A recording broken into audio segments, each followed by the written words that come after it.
All right. So, welcome everyone to the second annual Specposium. For those of you who do not know, which if anyone did, I would be surprised. The Specposium is an informal virtual conference focused on the field of speculative biology. Speculative biology, of course, being a genre, is technically a genre of hard science fiction that blends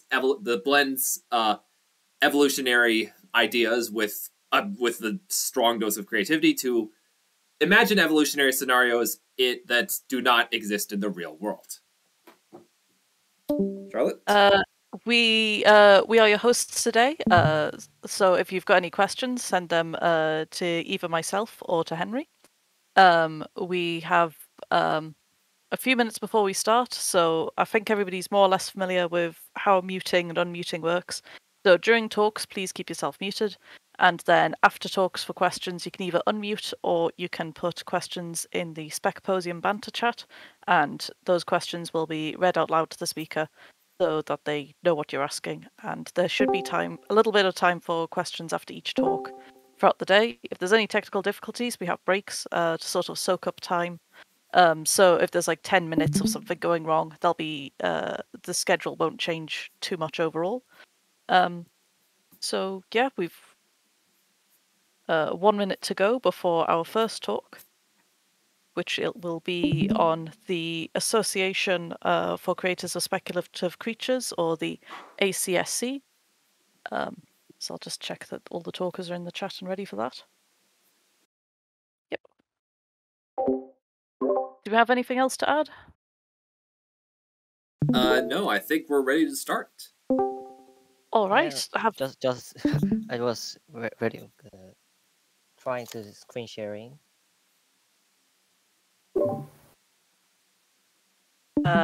So take it away when you're ready. Yep. Let's start this. Yeah. Hello, Specposium. This is Rell.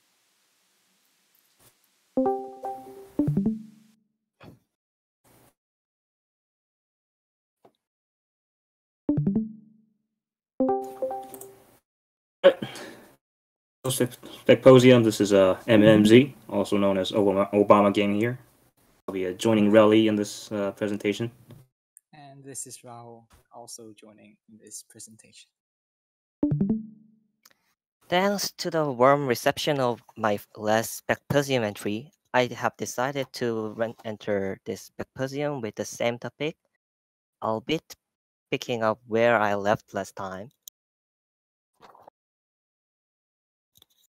ACSC, short for the Association for Creators of Speculative Creatures, is a South Korean spec bio community. Since my last presentation, around 100 new members have joined, and 1,500 new posts have been added as well. Many remember from our last presentation about the most significant aspect of our community is our spec bio creation contest. Happening twice or thrice a year, each contest has its own topic and theme. The contestants submit their own original creatures, and after the submission deadline, the judges evaluate each one. Each submission is required to come with a drawing of the respective creature. However, this is not just an art contest. Art skill is only a small fraction of what the judges evaluate. Instead, what we mainly look for our entries is the originality and groundedness of the creation, as well as if the entry doesn't stray too far from the topic. We ACSC are quite proud of our main contests and our ability to management it. Over 20 entries are submitted in the year of 2020.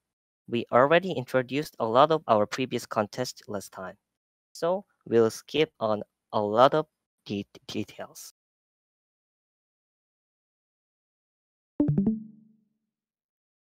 The thing with the main contest was that it ate up a lot of the staff's free time, so we could only hold it 3 times a year max. However, contests are fun and are the main driving force of creation for all of our members. Thus, we recently started holding sub-contests in the name of drawing it. No judges this time, only democracy. A sub-contest consists of 3 challenges, all within one united theme. The 3 challenges are revealed one by one, and each one is harder than the previous one. It's less serious, and you can join in anytime, even if the vote's over, so the bar of entry is quite low. Now, we are about to pick up where we left off last Specposium. And we're starting off with the 5th main contest. It's called Dolphins. The dolphin sees the world with sound. It's the title. And it's not about echolocation. It's not about sound or dolphins, really. Rather, it's an extension of the idea that the very famous All Todays laid out about how future intelligent species would reconstruct past animals. The challenge was about how the sapient descendants of our modern animals would use their own distinct modes of sensing the world to reconstruct then fossilized Holocene creatures. So, for example, the descendants of the dolphin could reconstruct and interpret the fossils of the current animals like the elephant or the crane. So the title is metaphorical. A human sees the world with their eyes, but the dolphin also uses echolocation. He sees the world with sound. So, since the contest ended with a tie, I will proceed to showcase both winner submissions. The first one was submitted in the form of a short novel. So it's this one, with the skull and the buildings, and text. Text, lots of text. And it's about a sapient crow descendant. Here, the future corvids consider the extinct Homo sapien as their ancestors. As you can see, here's a human skulled crow, and there's one wearing armor. Having been set in a not too distant future in a post-apocalyptic world, the crows cannot yet fathom the idea of an intelligent species that is genetically distant from them. So they see the human remains as crows. They discover fantasy books as well as dinosaur toys and actual natural history museums that were abandoned since the humans were gone. And they began to speculate that these ancient crows fought legendary dragons. The other submission stars an intelligent snake that writes with its own tail. So it's an intelligent sapient species without limbs. Quite unique. And it's a future without any mammals. The mammals are all extinct. And they find remains of an elephant tusk, an orangutan skull, and a bat, which is not shown here. And they proceed to interpret the fossils as a giant swan for the elephant tusk, a sea lizard for the orangutan skull, and the bat, the toad. Since the mammals are a very foreign concept to them. Next. 알겠어요.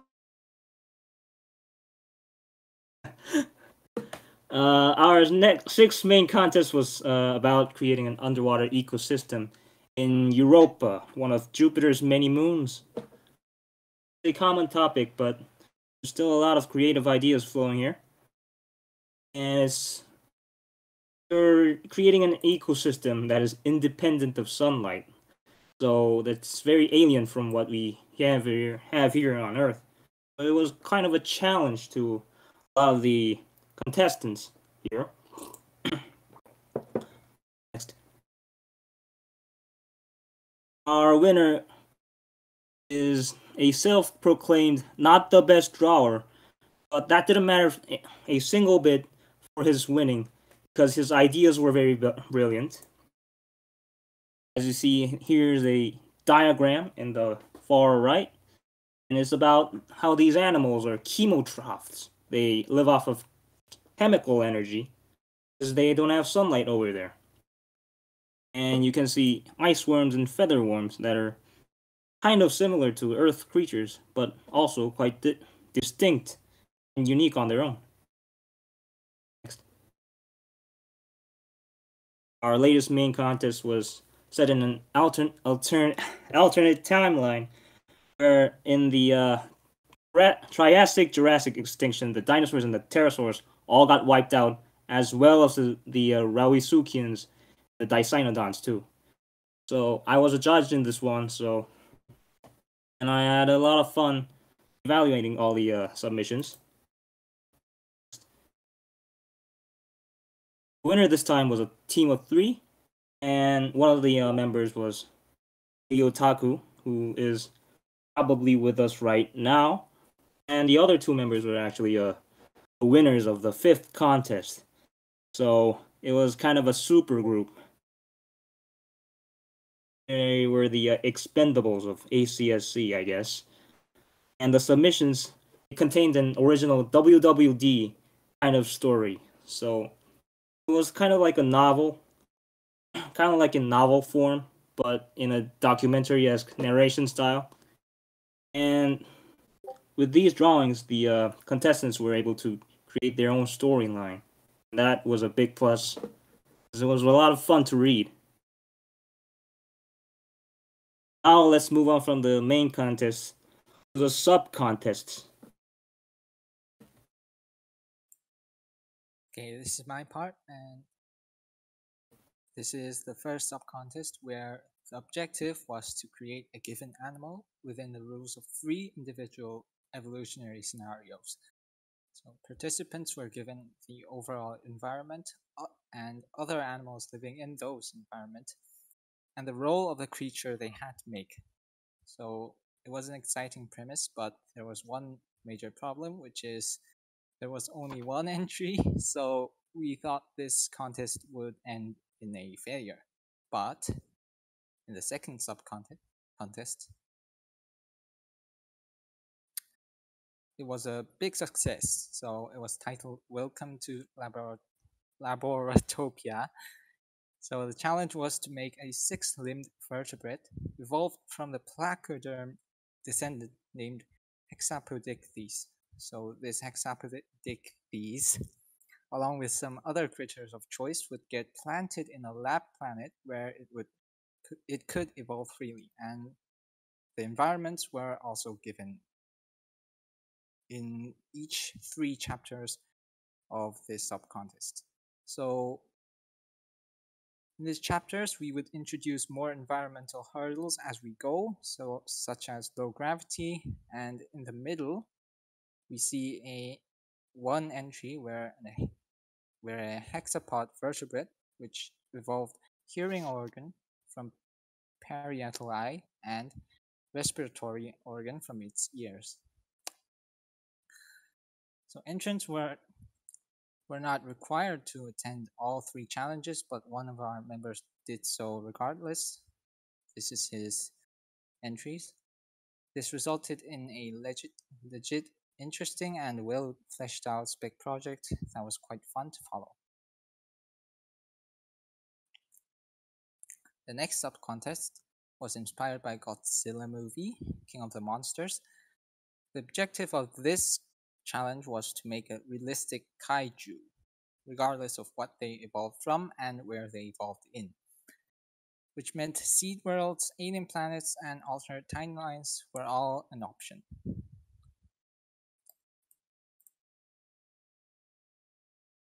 So the contestants came up with very cool ideas. On the right, there are there's this one Godzilla, which is an alien traveling through space eating rocks.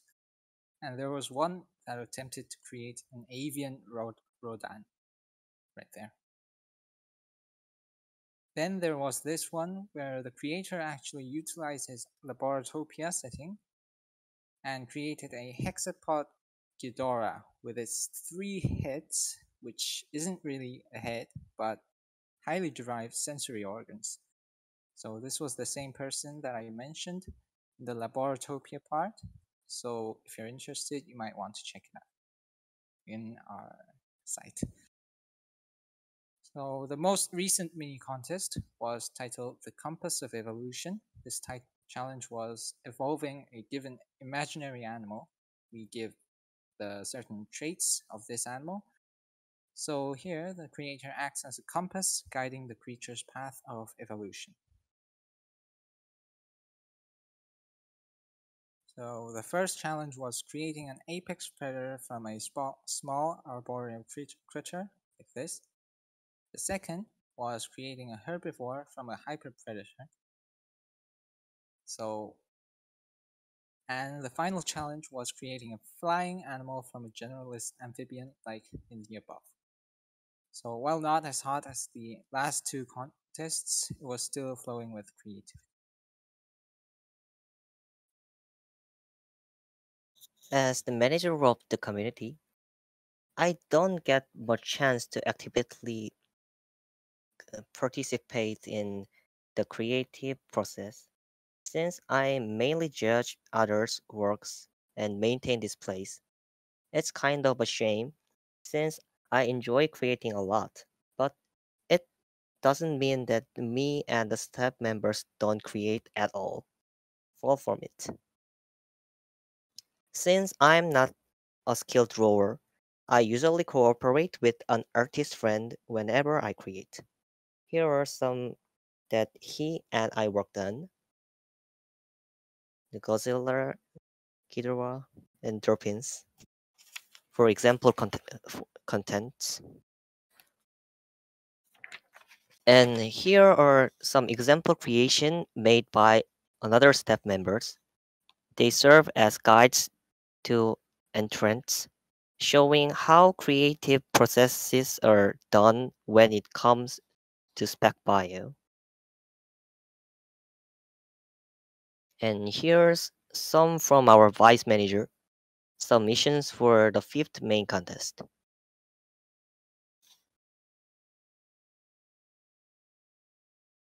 As much as I want to have a full-on showcase about stuff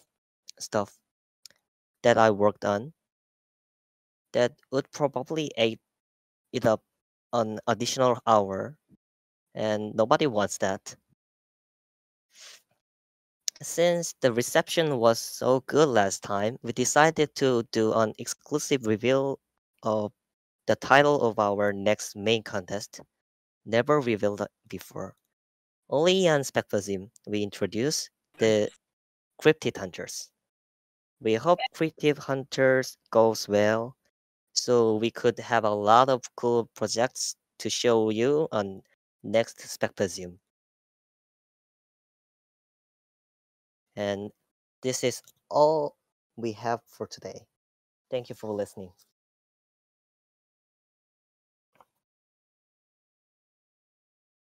Thanks very much for that talk. The Cryptid Hunters looks like it's going to be exciting. Do we have any questions?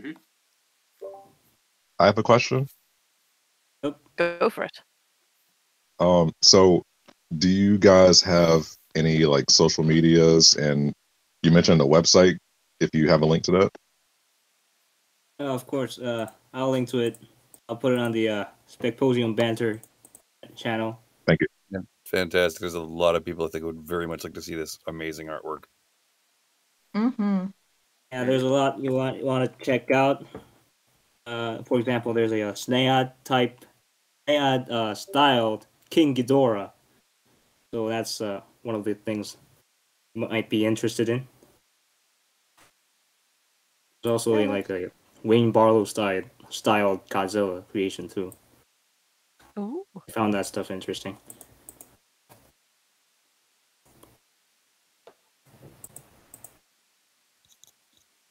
May I show it?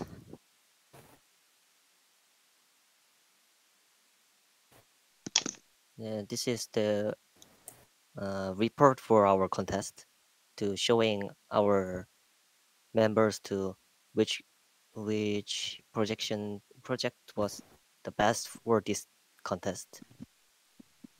And this was the full pictures of the Ghidorah creation. And not only just there's not only just pictures, they added background music, and they have a story for it. And I was very much interested in the Europa one in particular. it was nice work for us. Europa was awesome. Yeah. Didn't get to participate in that one, but Oh, well, You might want to show it. still, there's a lot of creative ones. yeah. I made a Europa creature for oh gosh, whose was it? Someone else's project where they would just give little prompts. And I made a little creature. I wonder if I can find out where the heck I put that creature. It probably would take me too long to locate it, but I very much love the concept of, lightless icy world. That's just feels pretty hard thing to ideal new ideas from that's different from the past one. right. Yeah. Preparing Incidentally, contest my is kind of worm preparing too. contest is very creative. Pretty. Yeah. I do love, sometimes it's more about the concept than it is the artwork. And this, just proved it. That you don't have to be like the world's most brilliant artist to do like excellent spec. That's pretty fun thing to imagining how the participants gonna create their originality in their Mhm. artworks and projects. Absolutely. And I think too, like sometimes like it's fun to collaborate on things. And this also, again kind of shows why that's so amazing that maybe you have one person make the concept, the other make the art, depending on each person's skills and Yes, there are a lot of collaborations between members. Mhm. Some members Yeah. are well skilled at writing, and another member is skilled in artworks. They Yeah, we shut collaborate down. when Yeah. The team entries are some of the stuff that we look forward to every single contest, so Absolutely. it's always very exciting.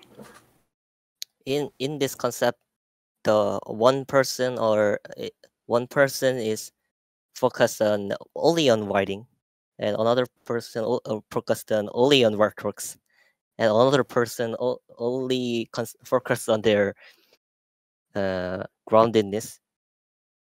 Right. It's pretty nice collaboration. This work.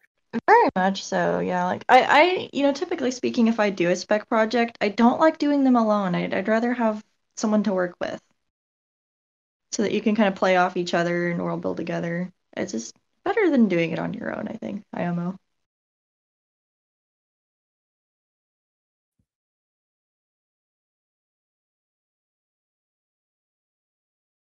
Is there any other questions for Yeah, Venturous projects? I was wondering who can participate in these. Is it only native Korean speakers? I'm not sure if it's Korean or not. I'm guessing it is. Or can could I participate if I wanted to? I'd say you could, but you gotta ask I gotta ask Relly. Hey, Relly. Yeah. What? Can on can you submit stuff in English too? That's pretty nice idea, but you know that this our website is pretty Inclusive. Yeah. You gotta have a one of the flavor ID Korean What is- account. account. Like, isn't it like easy to make? Wait, let me check. That Can you and, access site the is fucking mostly in Korean, thing? so it's gonna be hard for English speakers to participate, which we might fix. And we You could just use Google write Translate. announcement in Korean. Yeah. We prepares our words, rewords on here, and in on our announcement, there is Steam games and dinosaur notes, science books, or figure. Oh, yeah, speaking of Dino Finger, you might want to check him out. He's he's a amazing artist. Another question, actually. How big is the Korean spec community? It's not something I've sort of known existed before, but seemingly there's quite a lot of it going on. You got like 330 members, but it's kind of small because 335 is also counting all the people who just here to take a look and stuff. This website is basically the entirety of Korean speculative evolution. Yeah, this the whole scene. This is the whole nation.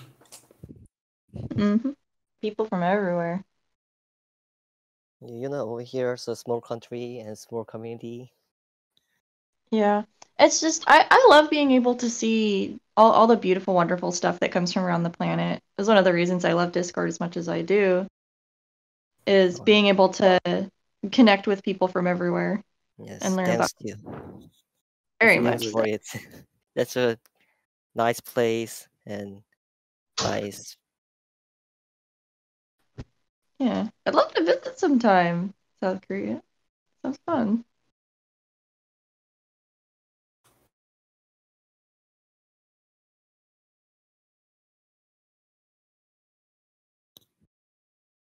Yeah, any other questions? There the text tower on Specposium Banter, the MKD. Yeah, he is our judge, one of our judges, and for example ideas, contents, and guiding our members to create much more easier. And then he's very helpful in here.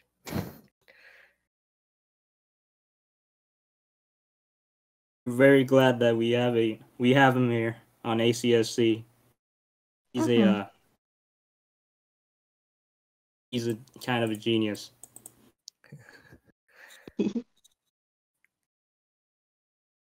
Do we have any more questions? I'm good. All right. Well, if we have no more questions, then thank you all for the update on ACSC. And if anyone wants to join, well, the links pinned in Specposium Banter. Awesome, thank you. 감사합니다. 감사합니다. Thanks for the opportunity, guys. Thank you. Of course. So the chat starts in 3 minutes' time, and it's about future islands. Ooh. Hello. It's a very cryptic title. I'm wondering what it means. I know, yeah. Future islands. It might mean islands of the future, for all we know. Clearly, but like, are they islands that occur in the future? Are there islands as we know them now, but in the future, like Australia in the future? Is it some Skyland thing where it like floats and stuff? Confused. Please, a detailed and thoughtful experiment on how insular environments will look in 10 million years in the future of our own Earth in regards to fauna. So very similar to So my it's a first lot of years. That sounds pretty two. similar. So definitely that rift that's happening like across Africa becomes its own thing after a certain point. Wasn't there Or another rift that California. was happening in either Iceland or Greenland? I can't remember which one. There's a couple happening. There's a big one in Baja, California, and Mexico. Really? Yep. Neat. Yeah, California's Andreas going to leave the U.S. eventually. Yeah, Wow, wow, that's it's big. like goodbye. Oh, I think I've actually what was at the San Andreas Fault? I've literally Yes. stepped on. Yeah, Exactly that's what I'm going to be an talking about. ocean here soon. And Right. by soon, I Really? mean Cool. millions of years, but... What do you know about rolling Yeah, down yeah. the deep? Yeah. It I just love like get all the plate tectonics still doing stuff. They're still planet's still active. What was funny to me with the one in Africa, like people like they were trying to pretend that it was not like a rift, and they were trying to fill the hole like the crack with like dirt, and I'm like, hun, What? no, you can't Well, stop if a big tectonics. crack just appeared one day, my instinct would be like, can we fill it up? That's Yeah. concerning. Can we just like have it? pretend it's not there? You're gonna need a lot of dirt. A lot of dirt. I don't think you So much dirt. though. A Minecraft's It world was worth of dirt.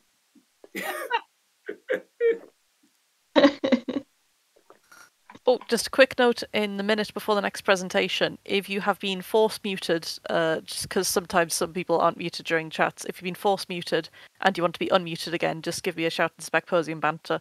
Like, nobody's being force muted for any crime or anything. It's just if you aren't muted, I sometimes force mute people. So feel free to ask to be unmuted if you need to be unmuted at any time. Right, so the future islands. Hello. Are you ready to share your screen? Yes, I am. Let me just. Okay, should be working right now. Okay.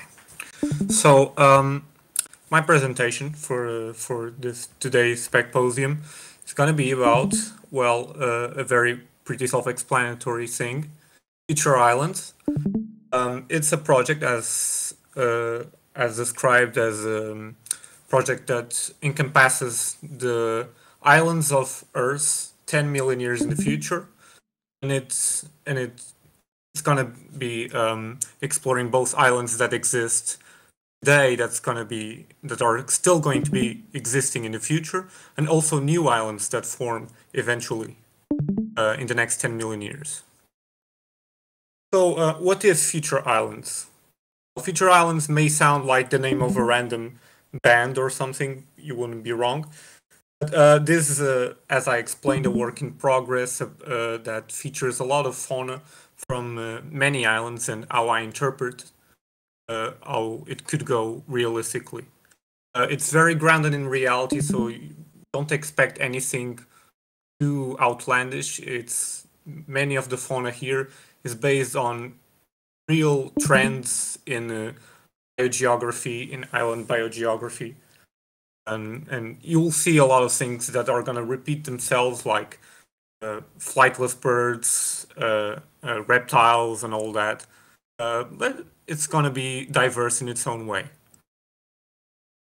So how does evolution work on islands? As we all know, islands have existed for many millions of years, and the plethora of species that have evolved in the past is incredible and hard to summarize.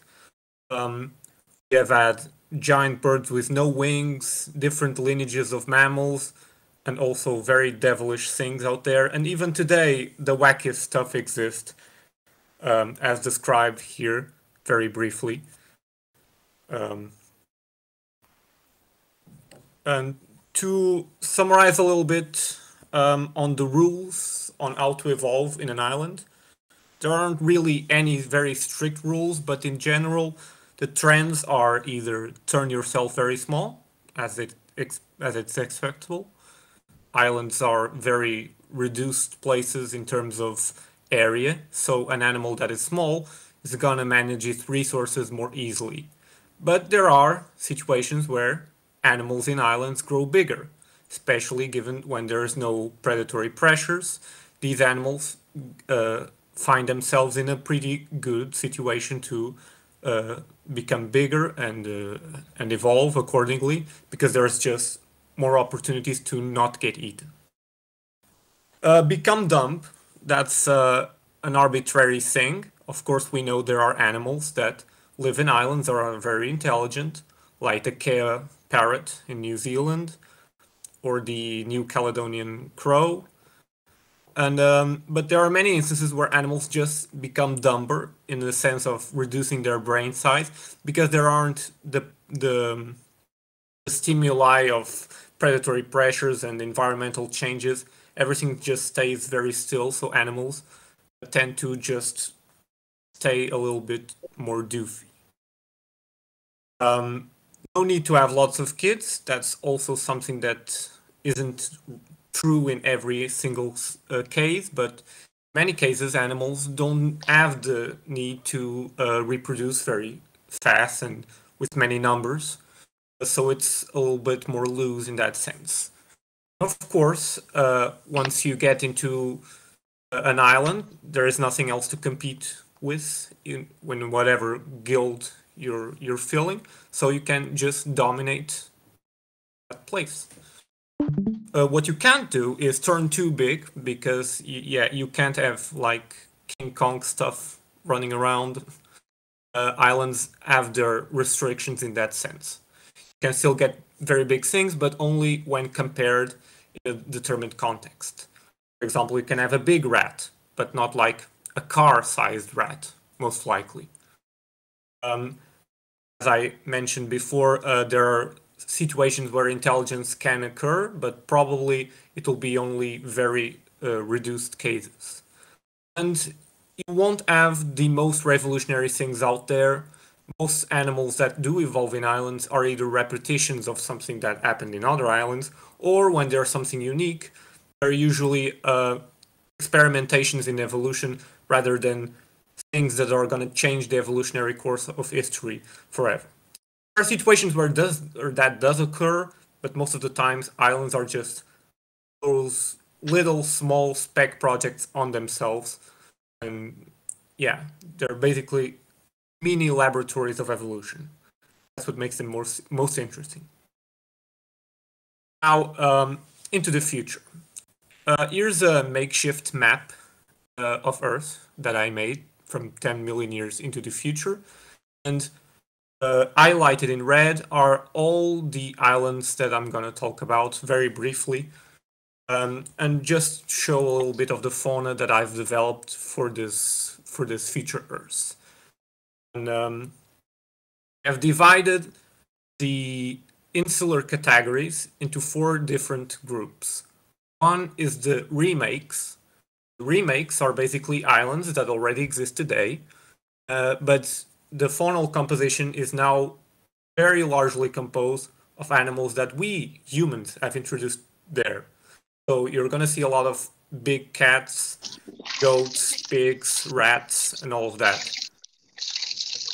The sequels are the islands that are formed from fragmentation from continents. So animals that exist in the mainland start to evolve in the context of islands, are dragged into a very specific insular situation.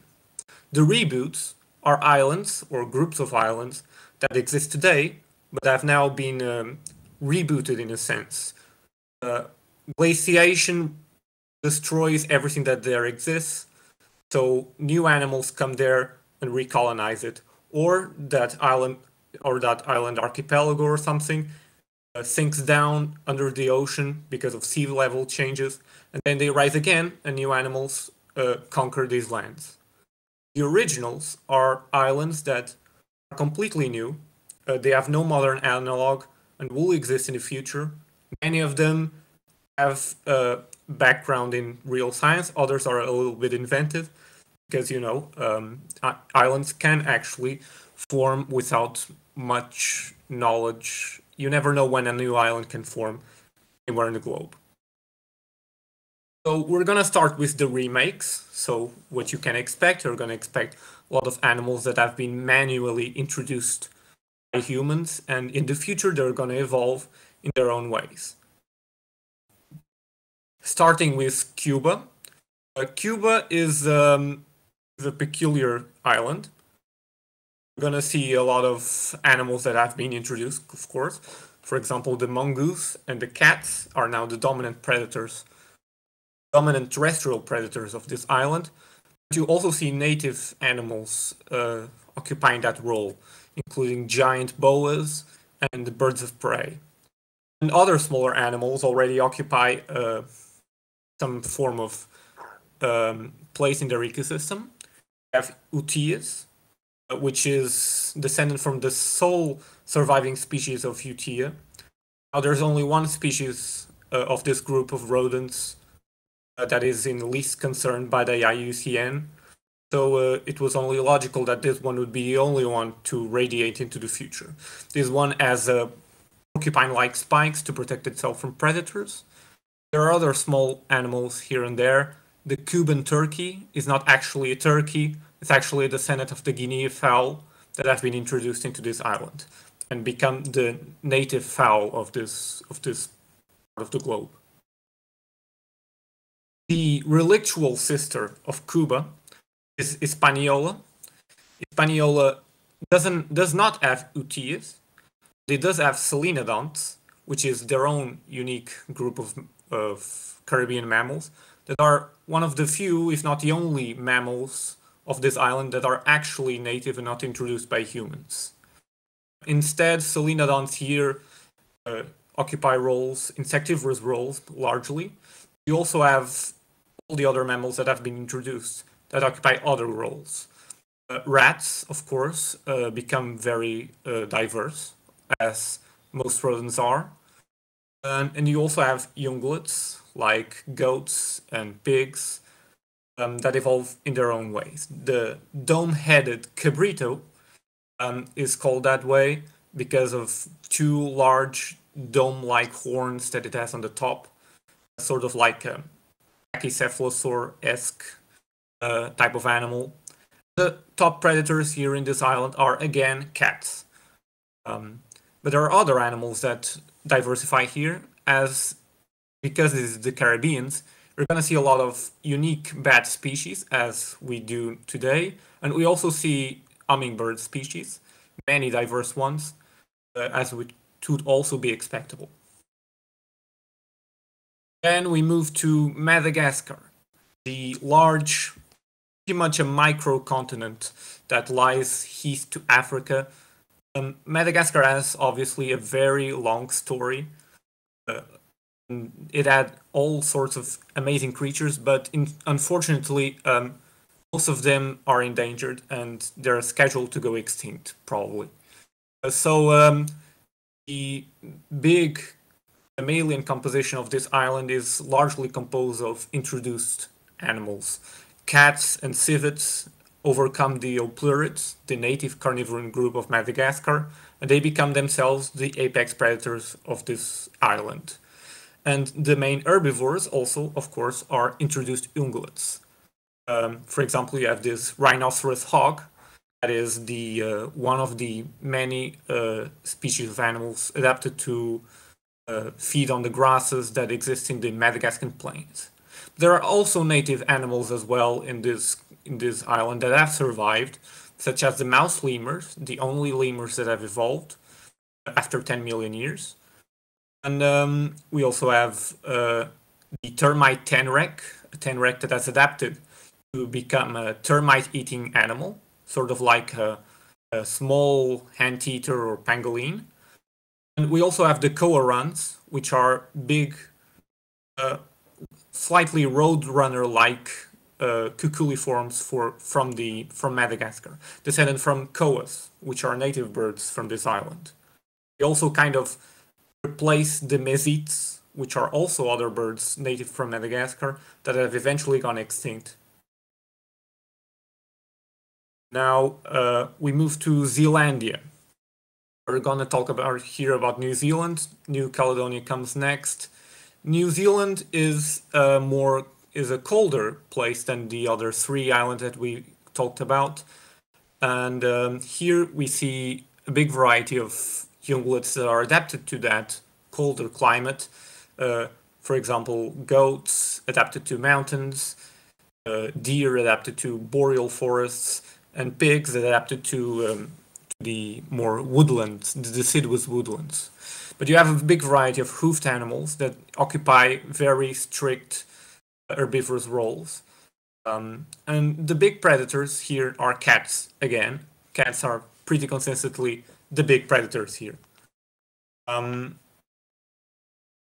also have the New Caledonia. The New Caledonia is different in the sense that, like the other 4 islands that were mentioned before, there was a big ecological collapse because invasive species can also destroy the very ecosystem they inhabit and drive themselves extinct. Pigs destroy native vegetation, cats overhunt the native animals, they eventually go extinct. So only a few animals that were introduced by humans eventually make it to the island and radiate. Those are, for example, the rats and the goats.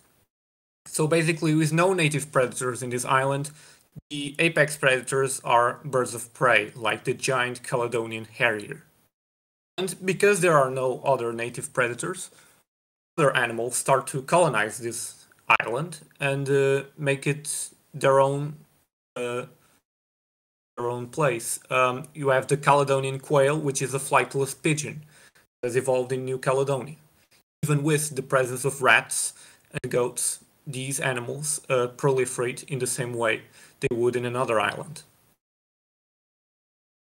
Now we move to the sequels, which is the islands that have split away from other continents. We have the Baja California, the quaking land, amusingly because this is a place with lots of earthquakes.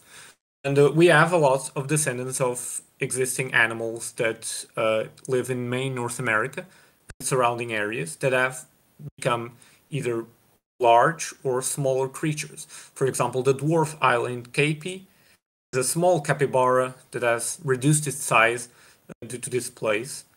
And there are also other animals that have adapted to this arid climate. For example, the zebra pronghorn is the dominant animal in the scrublands and deserts. Green heavens are the Philippines that have become officially isolated and are the great point of diversity for many gliding mammals, from marsupials like the sugar glider that have migrated there from Australia, into the plain squirrel that has very pointy wings, almost like an actual pterosaur, but it still glides, doesn't actually have powered flight. Of course, the colugos also exist here. The goblin is the last surviving tarsier, so everywhere else this species of primate is extinct. It only exists now in the Philippines. Many other land dwellers exist in the Philippines, like the four-eared deer, which is a descendant of the muntjac, which has basically 2 big lobes that in front of its eyes that mimic a second pair of ears. Also, there's the crested muruk, which is a cassowary.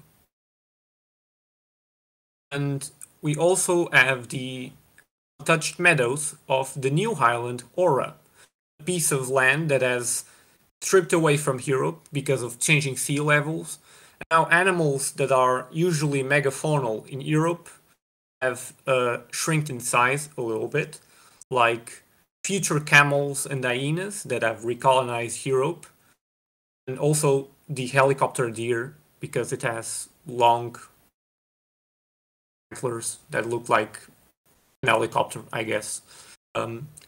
This island is also a point of diversity for many slowworm species, also a giant earless otter, which is basically a future marine otter species. Now we go to the reboots, which are basically islands that exist nowadays, but because of sinking events or glaciation events, rebooted the entire faunal composition of this place. We start with Hawaii. Hawaii, as we know, is an island chain, and as time progresses, new islands form over the hotspot that exists in that specific location. As the Pacific plate moves, the islands start to strand away from the hotspot and start to sink. So 10 million years in the future, the Hawaii Islands are not going to be the same as the Hawaii Islands that we have now. They're going to be new ones. And as a result, the animals that they inhabit are going to be different. Most of the inhabitants are bird species that have migrated from other places of the world and established themselves as flightless land dwellers. The owls are the apex predators. We also have flightless night herons, flightless ducks. There are also other animals that actually were introduced by humans and island hopped from the original islands to the new ones before they sinked. So we have a big diversity of gecko species that have been introduced by humans manually and now exist in these new islands. And also there are some bird species that have been introduced. For example, the Munias birds, which are the seed-eating birds that come from other places and have been introduced manually by humans in many places in the world. Here they still exist as finch-like birds, basically. And we also have the meadowlark that were also introduced, here occupying a more insectivorous ground-dwelling role. Kind of like a kiwi, but it still flies. And in freshwater, we have the Hawaiian big-finned freshwater goby. Gobies are consistent in many islands today as fish that exist both on sea and on the freshwater. Because these islands are very short in their lifespan, most fish are not obligate freshwater animals. Most of the times they live in freshwater, but they lay their eggs in the sea, so they have an anadromous sort of life. But some species of animals in Hawaii have started to use fish as a way of getting their lives around. The fishing moth is a species of moth whose caterpillars create webs under the aquatic plants and catch small freshwater fish and feed themselves that way. It was probably the most outlandish creation that I've made for this. We get to the Northland, which is the Iceland, as we know. It is a place that has been completely covered in ice, and we have some animals that got into it. For example, the Icelandic snow marten, a marten that has made its way from Greenland as the ice started to create a bridge. Pigeon Run is the name I gave to Mauritius, which is basically now an island, has sinked and now risen up again. It's a place for the big diversity of pigeons and also other animals, such as fruit bats and an inchback tortoise that has made its way to Mauritius. Now, we get to the Kerguelen, which does not have penguins, as the title suggests. Penguins have eventually gone extinct with the Holocene extinction event. And in its place, new groups of birds started to colonize the coasts, such as flightless shags and the guillemot petrels, which are basically descendants of a species of petrel that is kind of auk-like that lives in the southern hemisphere today. Now, very quickly, we go to the originals, which are the islands that are going to form from scratch in the future. We start out with the Machadinha, which is an archipelago of islands that is very similar to the Canary Islands. It constitutes a very similar amount of species. We have very large tortoises. This one, the giant saw-like tortoise, is a descendant of the leopard tortoise that has made its way from Africa to these islands. We also have giant rats. and giant lacerted lizards. The Titimon is a meter-long lacerted, a very big lizard, looks like a varanid, but it has no venom, so it's basically just a very big, hungry lizard.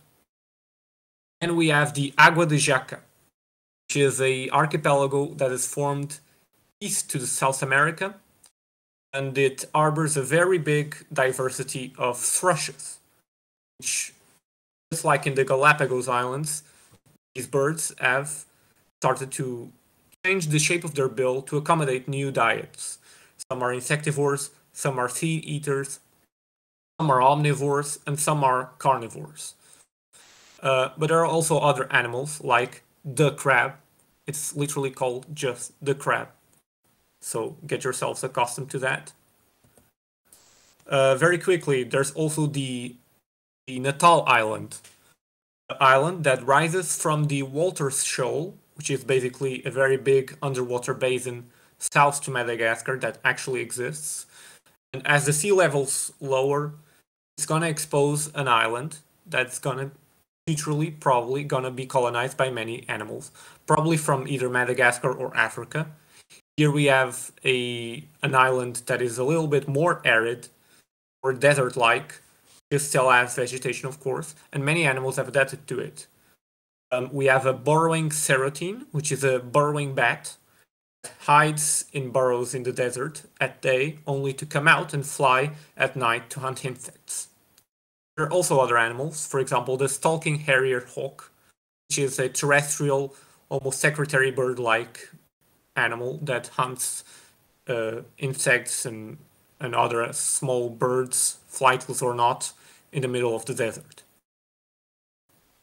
Then we have the tail of the bird, the croc, and the lizard from the new Melanesian Islands. These are new islands that are formed around the Melanesia island group, and with it, new animals will eventually colonize that place. Most notably, the crocodiles. The crocodiles are very good at establishing themselves in islands, as evidenced by many evidence that we have. We have crocodiles that have made the cross from Africa to South America in real life. So it's only logical that many islands like these would have crocodiles eventually. So these are the apex predators of these places. But there are also other reptiles, like the giant Melanesian hydrosaur, the Melanesian black crate. The crates, the sea crates, which are sea snakes today, will possibly eventually, evolve into terrestrial snakes again, because they are the only sea snakes that still lay eggs and can still go to land. So, and there's also some tentative theories that some Australian snakes are descended from sea snakes. So that has some precedent. And of course, there's also big flightless birds, in this case, a flightless pigeon. And finally, the last one is the Ninhas, a group of islands that has formed southeast to Japan and now harbors a lot of different animals, from rodents like the dandelion mouse and the giant Ninhan nutria. Nutrias are basically already introduced in Japan and other places in Eurasia, so it's logical, given it's a semi-aquatic rodent, it could make its way to these islands. And finally, we have big birds as well, the crowned flightless goose that appeared in the beginning of the presentation, and other animals as well, the Ninhan shrew, the common Ninhan salamander, the strawberry-head water snake, a snake that has two big red lobes in its head to disencourage predators. And basically that's it. A bit of a rush to present this whole compendium of creations in just 30 minutes. But I think I went well. I probably have 3 minutes before it ends. Yeah. Yeah, you did well. That was a lot to get through. Well done. Yeah, thank you. That was amazing. Yeah. Yeah. very well. Before we get into the questions, both me and Tristan are wondering, do you have any more notes on that yellow panda jumping spider? Because I notice your username is yellow panda, and then you've got. I a knew spider that named someone after would yourself. notice it. Yeah, I knew that someone would notice it. I didn't say anything about it. It really is just a normal jumping spider that has yellow and black colors. And I thought it was funny to name drop a little bit of my name there. Yeah, basically that's it. There's nothing too special about it. Yeah. Glorious. Do we have any other questions? Yes, please. The Ninas, that's off the coast of Japan. Why did you give a Japanese island a Spanish name? I actually considered it, but I was kind of thinking, how could I? Because I didn't want to just to get too stuck on geographical places to define the name of. I know there are some islands, the Machadinha, the Água de Jaca, have Spanish and Brazilian names, but I just thought I really want a group of islands that have like some sort of. These are small babies of Japan, if you want to say. They are niñas, which in Spanish is, I think it's small children or something, feminine, I think. And I don't know. I just wanted that instead of typical Japanese. I could have gone with a Japanese approach, but that name caught in my head, and I just like, okay, I want to go with it. Right. Now, I do have one question about the intelligence levels of the creatures. And I don't want it to be like too controversial or whatever. Sure. I know that it is like probable for a lot of animals to not necessarily need that much intelligence due to like, survival instinct. At the same time, I would say that if you were, for example, going to look at the domestication of like dogs are ridiculously smart. And despite them having a fluffy environment, actually, because humans self-domesticated, pretty much.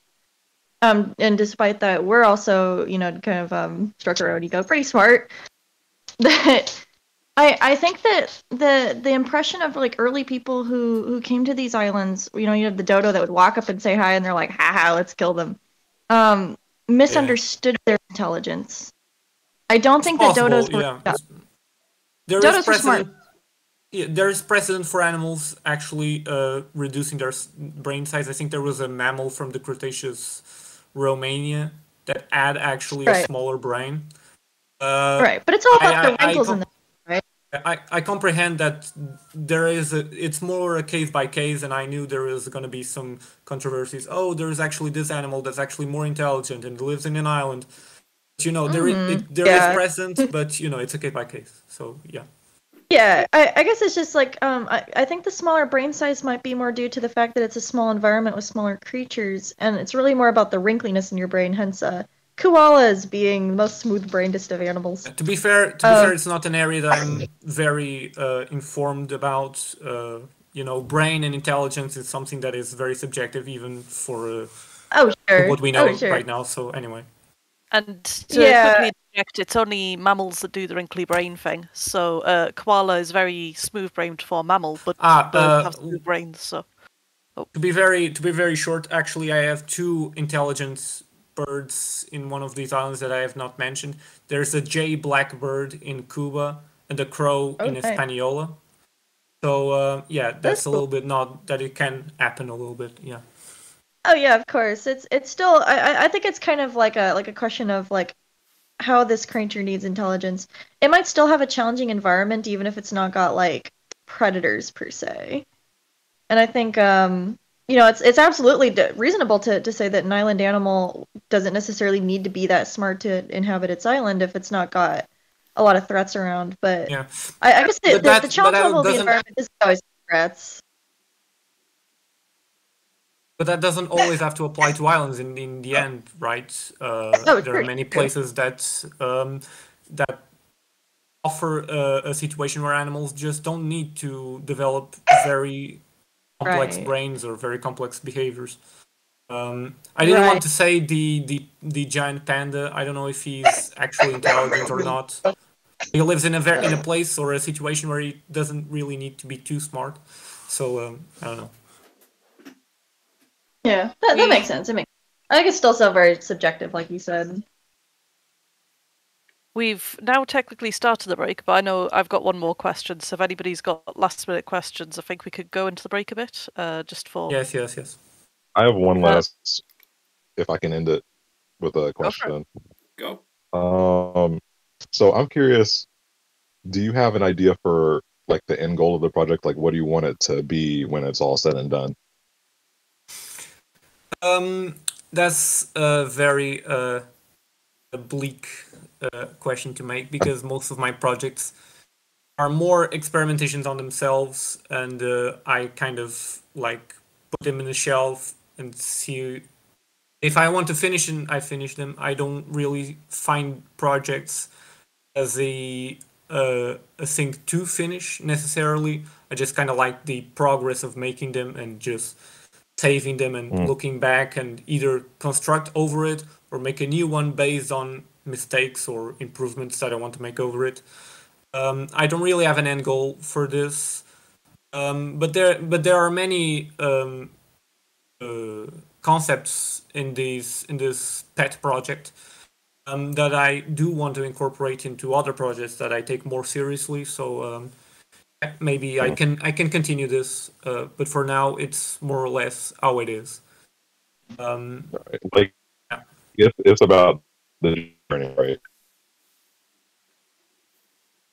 Sorry, I didn't understand.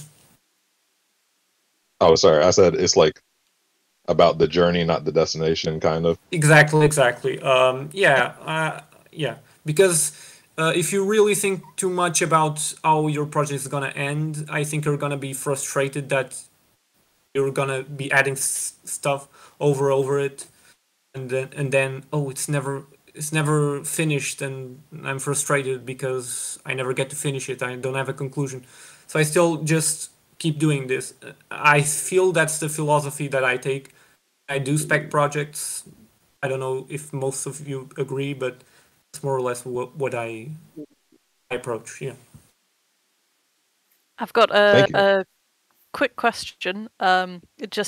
Well, actually, more a compliment. Just you draw so many different varieties of animals. You're good at birds. You're good at mammals. You're good at reptiles. I just want to say the sheer diversity of animals that you managed to illustrate for this presentation is pretty spectacular. Oh, very much. I love your creatures. They're just they Yeah. look like they're real, like legit animals that you could just look at in a school textbook, but they're at the same time like, very uniquely not something we've seen before. So yeah, you strike a great balance with that. I love it. You do. Yeah, I really didn't want to be too sensationalist. Didn't try to make things that didn't sound too unbelievable. That takes the risk of making the creature design a little bit boring in a sense. Like, oh, it's a fox, but it's still a fox. It doesn't have anything special in it, but it's believable in the sense that you could actually see it occur. And I only get a little bit more bonkers in some situations occasionally. Yeah. Thanks for the compliments. Thank you. Right. So, is there any last minute comments and questions? Because we could have a break before the next talk. I think that's everybody's relaxing for the break. So the next talk starts at 10 past, and I think it's the one on gigantism. Double check. Yep. Kaiju, the physics of giant monsters. So we'll see that at 10 past the hour. Okay. So is it break time then? Mm-hmm. Oh, okay. For about okay. 3 I was more gonna say- minutes. You can either banter or run away from your computer. So I'm gonna like dash across and get myself a glass of juice. At least it's not a college presentation. Indeed. You're going the wrong direction, dog. Come here. Wait, so just 3-minute break, I guess? Yeah. Yeah, Mm-hmm. 3 minutes. Ah, cool. Yeah. Everybody's still muted. Yeah. Proceed with your mastication, rehydrations, and eliminations now. No. Did Italian do her panel yet? No, Sorry I think for my. I believe that's tomorrow. Let me check. In Okay. announcements, you can see the schedule. Oh no, that's this evening. Wait, no, I'm blind. Where is it? Ah, it's the first thing tomorrow. Okay. Okay. And what time does that start? EST? Or I guess would you know? Wait, let me check. It starts 15 GMT. I don't know how to convert that. Wait, when? 50? 15 GMT. That's 3. That's 3 o'clock. GMT, 3 p.m. So over here that would be 11, right? I guess so. I don't know. No, it'd be 10. It'd be 10 a.m. No. Yeah. It's already 10 night for me, so time zones. Yeah, time zones are. Yeah, they're a bit trippy. They are. Okay, so kind of unrelated. I didn't mean to scare anybody, but I just finished the last look over my Phtanum B presentation, and while at first I was worried that it might be too short, it might now actually be too long. So, is it like bad if I extend like 1 or 2 minutes into the break? That's what the breaks are for. I mean, that's okay. That's true. Yeah. Okay, that's valid. Okay. All right.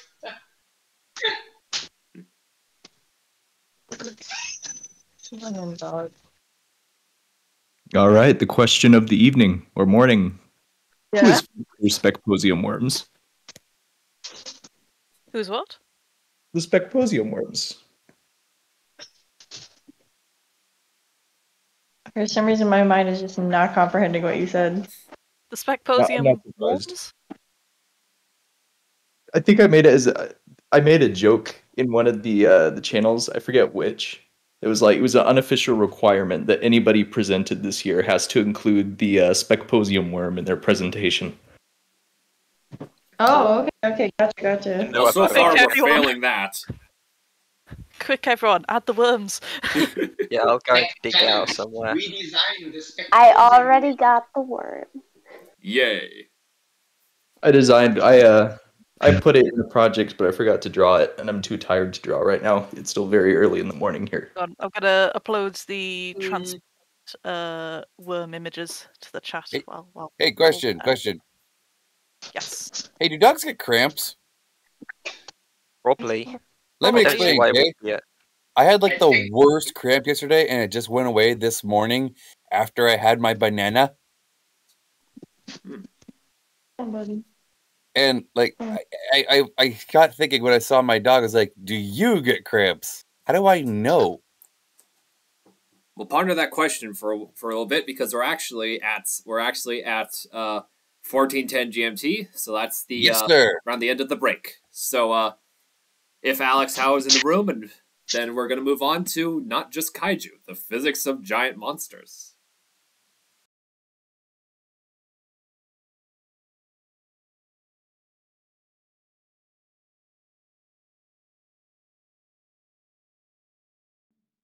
Okay, excellent. Can I go ahead? Yep. Okay, excellent. Hello everyone, my name is Thomas Heathfield, also known as Heath on Discord. And today I'm going to talk a bit about symmetry. So, let's just get straight into the show. First of all, slide's not working. This is probably what you know about symmetry, I'd assume. Probably seen a graph like this somewhere before, you know, bilateral, radial, blah, blah, blah, blah. And it works, but what I'm going to try and prove today is that it's basically wrong, or rather a gross oversimplification of what's actually going on. And I've got an image here which I think demonstrates the issue quite well. Is subject to bilaterally symmetrical? Now, I posed this question a few days ago on Discord, and it threw up quite a lot of discussion, and there was no clear consensus. And unfortunately, I think it comes down to the fact that we, in the spec community, don't really have the tools to talk about symmetry like we'd want to. Let me explain. So, this is the classical model of symmetry, but actually bilateral and radial, it turns out, are measuring two different properties. Actually, a more accurate way of describing these creatures would be bilateral reflective symmetry for the fly and pentalateral radial symmetry for the starfish. The first lateral part refers to how many segments a creature has. So a fly has two segments. Yes, bilateral is in theory correct because it has two segments, but that's being omitted from the starfish. It is pentalateral with 5 segments. The second trait is what type of symmetry the creature is exhibiting. So with the fly, it is exhibiting reflective symmetry. It's a central line, or in 3 dimensions, central plane of reflection. And each point is reflected on the other side of that line. Whereas with the starfish, it has a point, or in 3 dimensions, a line, which by every point is rotated a certain amount of degrees to find its clone. So if we take this thinking, apply it back to our previous example, we can see that yes, the second example was bilateral, but it's not only that, it's bilaterally radial. Whereas our initial guy, who looked like just a human, is bilaterally reflective symmetrical, just like a fly would be. So this first property, which is how many segments a creature has, of course, these are just numbers. We have 2 and 5, so it's just a line. We can choose any number and jam it in there. Even fractions, it doesn't have to be a whole number. I'll show how that's done soon. Of course, if you go back to 1, you end up with asymmetrical. You've just got 1 segment. If you go to the other extreme, which is an infinite amount of planes of symmetry, you end up in a place where you have a point in the center and a ring around it made out of points which are equally distant to each other from the center, also known as circular or spherical symmetry. And you can think of this as being infinitely lateral in a way. So, next to the second point, which is the type of symmetry, I think here it's more useful to look at the Wikipedia article Symmetry Geometry, rather than the Symmetry in Biology one, because this goes much more in-depth into the theoretical aspects of symmetry. Now, we've seen 2 types. We've seen reflection and rotation, but there's 2 more. There's translation, where you take one shape and have a perfect replica of it somewhere else, and scale, where you have one shape, and then you have a different sized copy of that shape. Translation symmetry doesn't have a nice counterpart, like a good demonstration, like radial or reflection symmetry have, in the sense that no creature exhibits purely that. However, certain parts of creatures do show that type of symmetry. For instance, the vertebral column in vertebrates is pretty translationally symmetrical, as well as the segments in centipede. Scale is similar.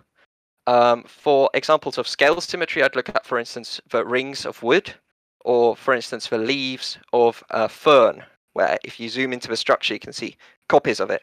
Some would say, oh, that's fractal symmetry, but, well, what is fractal symmetry if not just scale symmetry with a bit of extra steps?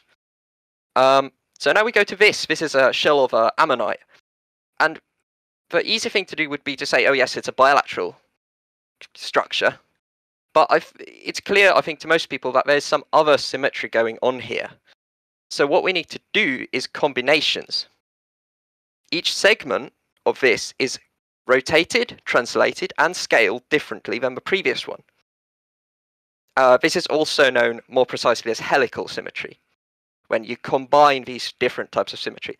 One combination symmetry I like a lot is translation plus reflection. You can see it in this Ediacaran fossil called Charnia, which is actually a filter-feeding animal as far as I know. The leaves go in this step-like structure, like you were walking along a beach. And in fact, that's exactly the example they had on Wikipedia for something called glide reflection symmetry, which is exactly this. It's translation plus reflection. Now, I promised I would try and jam some non-whole numbers into this. If we put a rotation value of the golden ratio into the system, plus a bit of translation to make it work, we get this pattern, which you might recognize from this. Yes, the sunflower seeds are organized in a golden ratio lateral symmetry, which it's really hard to illustrate, but the mathematics behind it makes sense. Also notable, I think, is platonic solids can be used to derive symmetry from.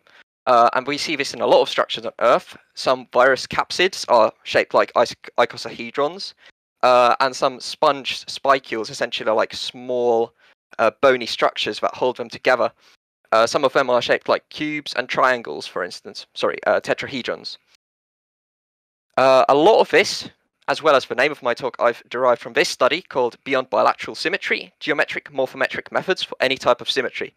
Now, what these guys did is they tried to come up with a system for talking about symmetry better. But it basically looks like this, which I don't think is very intuitive to people. And so, like, the point with this presentation was to try and bring some of this science into a more consumable form. But now that we're done with this study, I want to move on to some more like personal thoughts I've had on the subject. So in a sense, we're going beyond bilateral.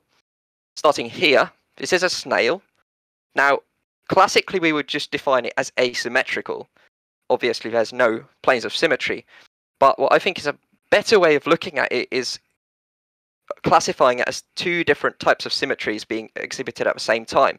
So a shell has rotation plus translation plus scale, also known as helical symmetry, whereas the body of a snail is quite clearly exhibiting bilateral reflection symmetry. Another case where I think this applies is we can say that this centipede has reflection symmetry running along the body. This is a bilateral reflection symmetry, but then also some of the segments show translational symmetry. And you can go in detail, you can go as far as you want, really, categorizing different parts of the animal with different types of symmetries. And actually, the thing from the start, the starfish, also exhibits two different types of symmetry at the same time. It's got 5 prongs, but each of those prongs is also reflection symmetrical along their axis, which means that basically a starfish has 10 symmetrical segments. They're just exhibited through 2 different types of symmetry, as it were. Okay, now we've gone through that, I want to talk a bit about asymmetry. First of all, a point which I'm sure some of you have been screaming at your screen. On a small enough scale, everything is asymmetrical. Yes, this is true. If we look at the cells in organisms, we can say, yes, the left side is different than the right side. If we look at the centipede, we can say, oh yes, the segments are actually different. Another thing you might say is internals are asymmetrical. And this is true, even our lungs actually aren't symmetrical, believe it or not. Because some of the tissue for one of the lung bags is used to create the structure we know as a heart. However, I don't think that's a really useful way at looking at symmetry because it omits a bunch of facts if we just said, oh, well, everything is asymmetrical. So I think symmetry is still a useful tool for analyzing biology. And in order to do that, we have to make some omissions, generalize a bit. Asymmetry is something I want to talk about a bit next. There is a lot of it around us, but I think one distinction people don't often make is between regular asymmetry and what I'm calling irregular asymmetry. So some creatures like this bird or this crab exhibit asymmetry, but each individual in a species has the same form of asymmetry, whereas something like a sponge or a tree exhibits something I've decided to dub irregular asymmetry, where basically they are within the same species exhibiting different types of morphologies. So, now we've done some theory, I want to just try and open your minds a bit. Let's do a bit of speculation.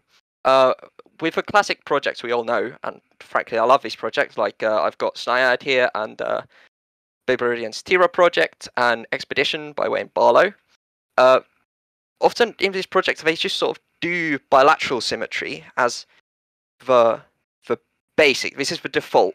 I watched Biberidian's video back, and in it he said that, oh well, it's the safest bet, and that's true. But I think it's not very interesting. Some projects do go into more interesting symmetries, I guess.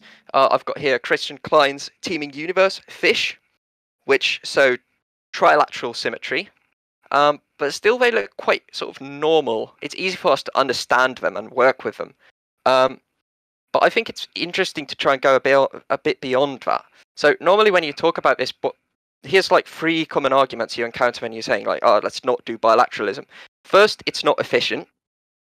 First of all, I disagree with this, and I'll try and elaborate on it a bit more. But even if it was true, I don't think that still means we shouldn't do it, because in biology, often inefficient structures get left over and just get expressed because of a myriad of different biological phenomena. Another thing is, we don't have it on Earth. I think this is ridiculous, because the idea with Spec, at least to me, is to explore concepts outside our current understanding of science. And therefore, I think, exploring concepts outside of science is a good thing in Spec. The last one is the safe bet. I can't really argue with this. It's true. Bilateralism is a safe bet, but I don't think it's a very interesting one. So I've tried to imagine 3 non-bilateral creatures just to sort of try and get you thinking about this more when you're doing a project. Let's start here. Aquatic filter feeder. Looks fairly standard as its design. It's not asymmetrical or anything, but it exhibits from the front quadrilateral mirror symmetry. From the side, though, it shows rotational symmetry. So you can combine different types of symmetry from different axes of a creature, and you can get quite interesting results. I think one interesting feature about this creature is that it can now move basically in either direction just as effectively, since it's mirrored. Another idea I had was for this terrestrial grazer animal. It is completely asymmetrical. You can say it's got a head at the front and a tail at the back, but it has only one front leg and only one back leg, and they are offset. But what this allows it to do, actually, is to have a quite unique run cycle, where from the side it looks like a cheetah, but from the front it runs like a human, replacing its weight in 2 different axes. And what this allows it to do is have an effectively very long stride length, because it runs along the whole body and even slightly offset. And you get a lot of advantages of having a run cycle like a cheetah, but for less biomechanical cost, as you're only building 2 legs instead of 4. Lastly, I want to do an aerial hunter, completely asymmetrical, and you might say, how does that work? And we've done it on Earth several times. We've built a bunch of asymmetrical planes. Yes, they weren't very successful, but as I said earlier, inefficient structures do still exist. So here's what I came up with. Basically, you've got big gliding wing on one side, stabilizing wing at the bottom, and then on one side you've got 3 little flappy bits that provide propulsion. Now, would this actually fly? I don't know. Probably not. But that's not really the point here. What my point was to try and get you thinking about this. I hope you've now got to have terminology to talk about symmetry going forward. And I hope when you're doing your projects in the future, you keep it in the back of your head. Maybe try and throw in a few interesting things and not just always stick to bilateral.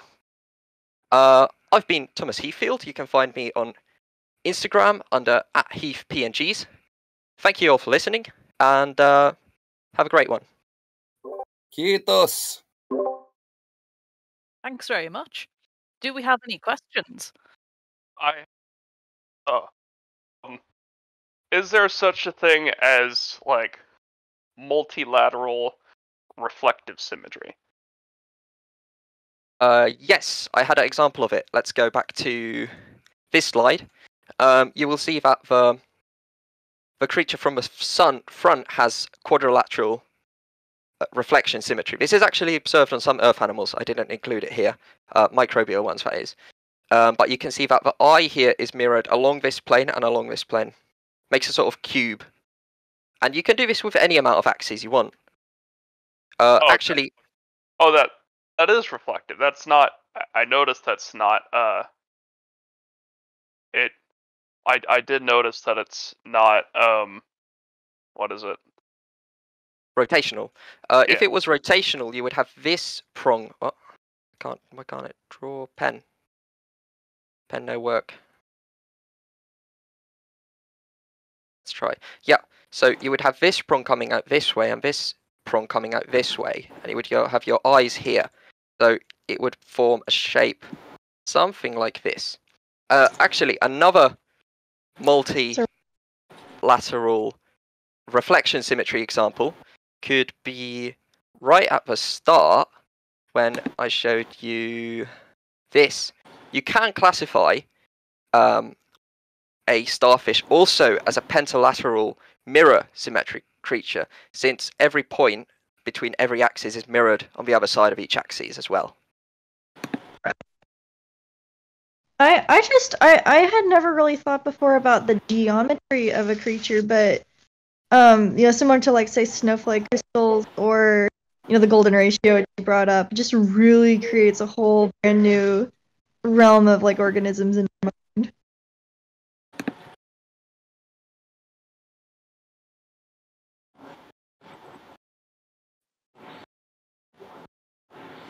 Yeah. Oh, great.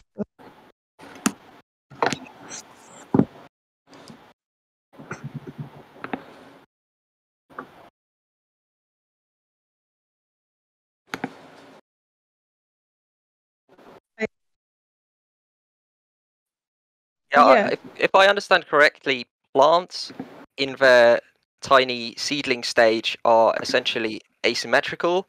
Then they become bilateral once they start growing. Then they turn asymmetrical again, and some of them grow bilateral flowers. So it's very versatile. Actually, I think the gene on Earth that affects symmetry the most is something called cycloidea, and it's quite easy to start expressing it or stop expressing it at different times in your development. So it's a very flexible system. And in fact, there really are so much more symmetry with. I know you kind of had that as like an asymmetrical one. It kind of is, but it's also kind of not. There, in terms of plants, the geometry in plants is extraordinary. I would look up the mosaic water plants as a great example of that. Yeah, well, ferns, for instance, I think are quite a good example of a symmetrical plant, but trees specifically grow in really like spontaneous and explosive ways. Which is quite question about that. Since, if that's okay, since you've done so much research on symmetry in biology, what have you also found about what is the reason why most life on Earth is symmetrical? Is that, I mean, for walking, I understand it's just more efficient, probably, but what do you think? I think it comes down to the fact that bilateral body plans are quite easy to develop and also are very effective in water. In aquatic, if you're having an open water swimming creature, basically being symmetrical in some noticeable way is very advantageous there. Yeah. It also, okay. It also that makes be like oh, sorry, I didn't mean to cut you off, Fold. No problem. It also has to be like just an embryonic development advantage in that sort of situation, because like it's much easier to do it in two spots, right? When you have like the cells diverge and form the tissues that way, than is to like you had with your very cool front and back sprinter. That was cool. That's also that was develop. And even like evolve. Kind of a related question. Oh, sorry. Kind of a related question to what Foldwave asked. Like, it got me thinking now. Like, why do trees?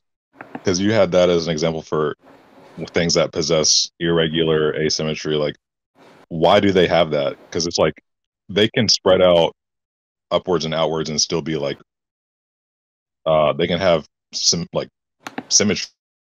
They don't have to be asymmetrical, I guess. But like, why do they have irregular asymmetry? I actually know the answer to this one.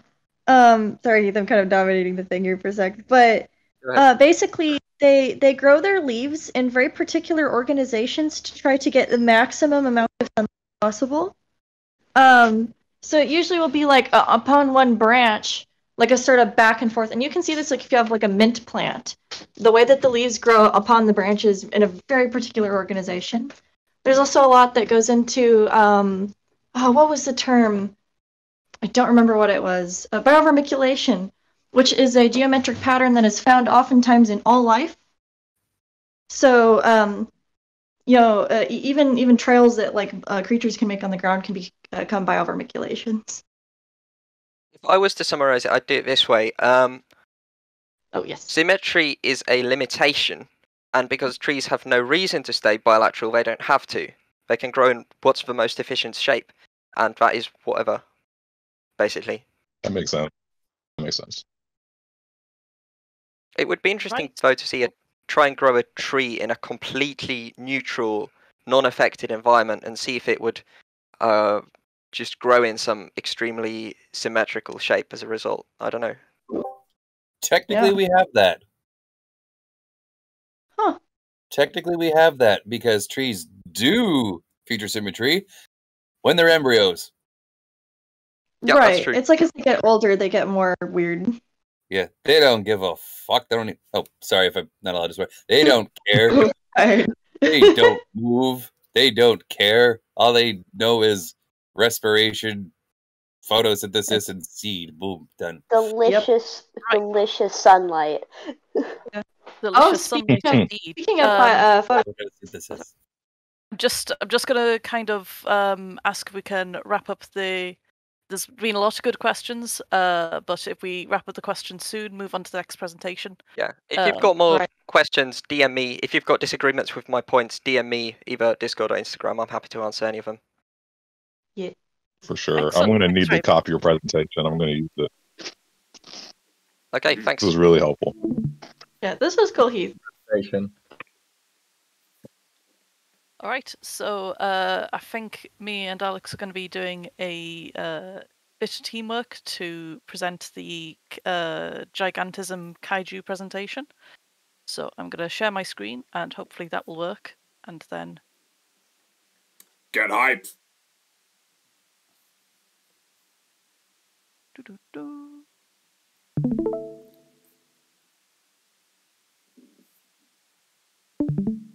Okay, I can see it. There we go. are we all able to see it? I'm just checking if I turn on to the next slide, that's showing okay. Yep. Yes. Yeah, it's working. Perfect. It's working. Victory! Right, so just tell me whenever to go on to the next slide and read out your stuff. Okay, sorry about that. I don't know what was happening with Discord. I'll solve that some other time. As I said before, I'm Alex Howe. I'm known online as Science Meets Fiction. And I'm an astrophysicist by trade, so I'm thinking about spec bio from the physics side. So I decided I would try to figure out the physics of giant monsters. Next slide, please. And we all know the infamous square cube law, which is a limitation on the size of animals based on the fact that their weight increases faster than their cross-section, and especially the cross-section of their legs.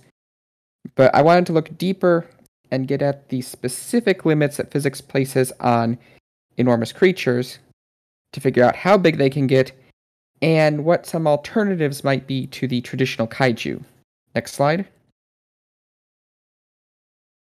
Next. Yes. So the first kaiju in film was the Rhedosaurus. Not the big guy, but the star of The Beast from 20,000 Fathoms in 1953. And in fact, it was the first monster to be billed as a kaiju in the Japanese release. Next, please.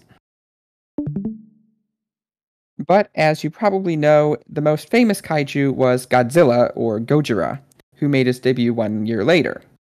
And I want to start with him because Godzilla is a useful reference point for evaluating the physics of his weight class. So first question, how big is Godzilla?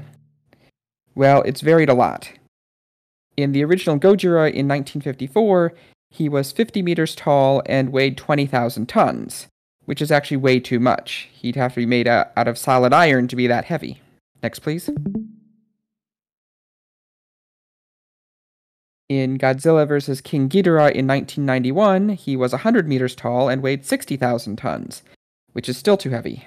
Next, please. And in Godzilla vs. Kong last year, he was 120 meters tall and weighed 90,000 tons, which again is still too heavy. Now, how do I know this is too heavy? Next slide, please. You can calculate it just by scaling up from a human. We're not even at the physics yet, this is just math. Monster vs. Godzilla is 120 meters tall. A typical adult human male is 1.8 meters tall and weighs 75 kilograms. So if you scale that up to 120 meters, you get 22,000 metric tons. Now, Godzilla is pretty chunky, so he could weigh as much as twice that. But he's not going to be 90,000 tons. That would be like a 6-foot-tall man who weighs 700 pounds in American units. Next slide, please. Here's another example with the opposite problem. This is Slattern from Pacific Rim, one of the largest kaiju you'll find in film. He is described as being 180 meters tall, which means he's probably upwards of 300 meters long. But his official weight is only 6,500 tons, so he's made of styrofoam then? He certainly needs to be heavier than Godzilla. How much should he weigh? Well, Slattern's quadrupedal, so I'll scale up from my estimated length of 300 meters to get 350,000 metric tons. Somebody definitely did not do the math there.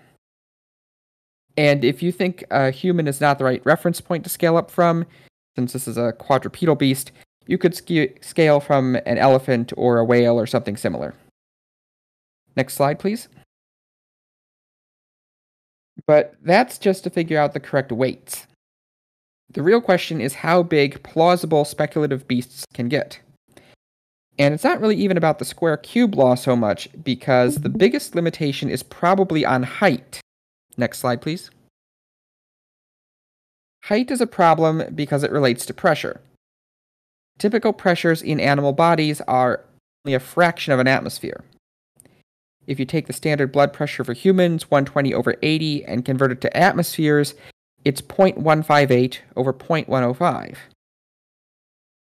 1 atmosphere corresponds to just 10 meters of water, and an animal's blood pressure needs to be greater than its heart-to-head distance. And that becomes a problem pretty fast. You can see that with the tallest animal alive today. Next slide, please. So this is a giraffe, obviously. A giraffe's neck is 2 meters long, or maybe even a little more for large specimens. To pump blood that high, it needs a blood pressure that's twice as high as in humans. And it has several adaptations to deal with that. Of course, it has a huge heart to deliver that pressure. But when it bends down to drink, it also needs to block some of that pressure. And the giraffe has a rete mirabile in its neck that acts as a natural pressure regulator to slow down the blood flow to its brain. Meanwhile, very tight skin and muscles around the legs act as natural compression stockings against the fluid pressure from above. And they're so efficient that they're studied for the design of G-suits.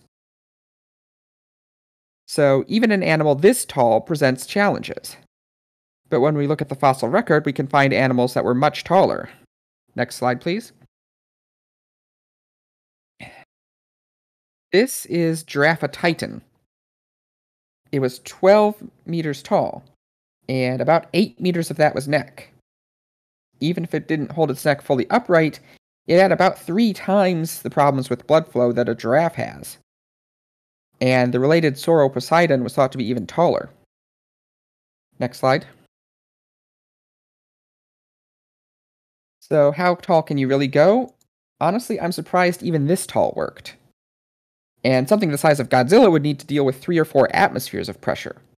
That seems pretty much impossible for Earth life.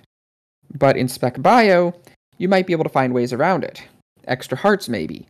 Or maybe even extra circulatory systems. Reinforced arteries for blood transport maybe? Trees can have that much negative pressure to lift water. So it's probably feasible. Or maybe you could take inspiration from engineering. Next.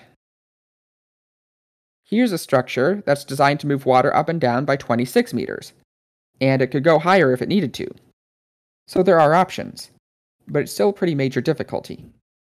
Next slide. Height isn't the only problem. The most obvious problem of an animal that large is the energy requirements.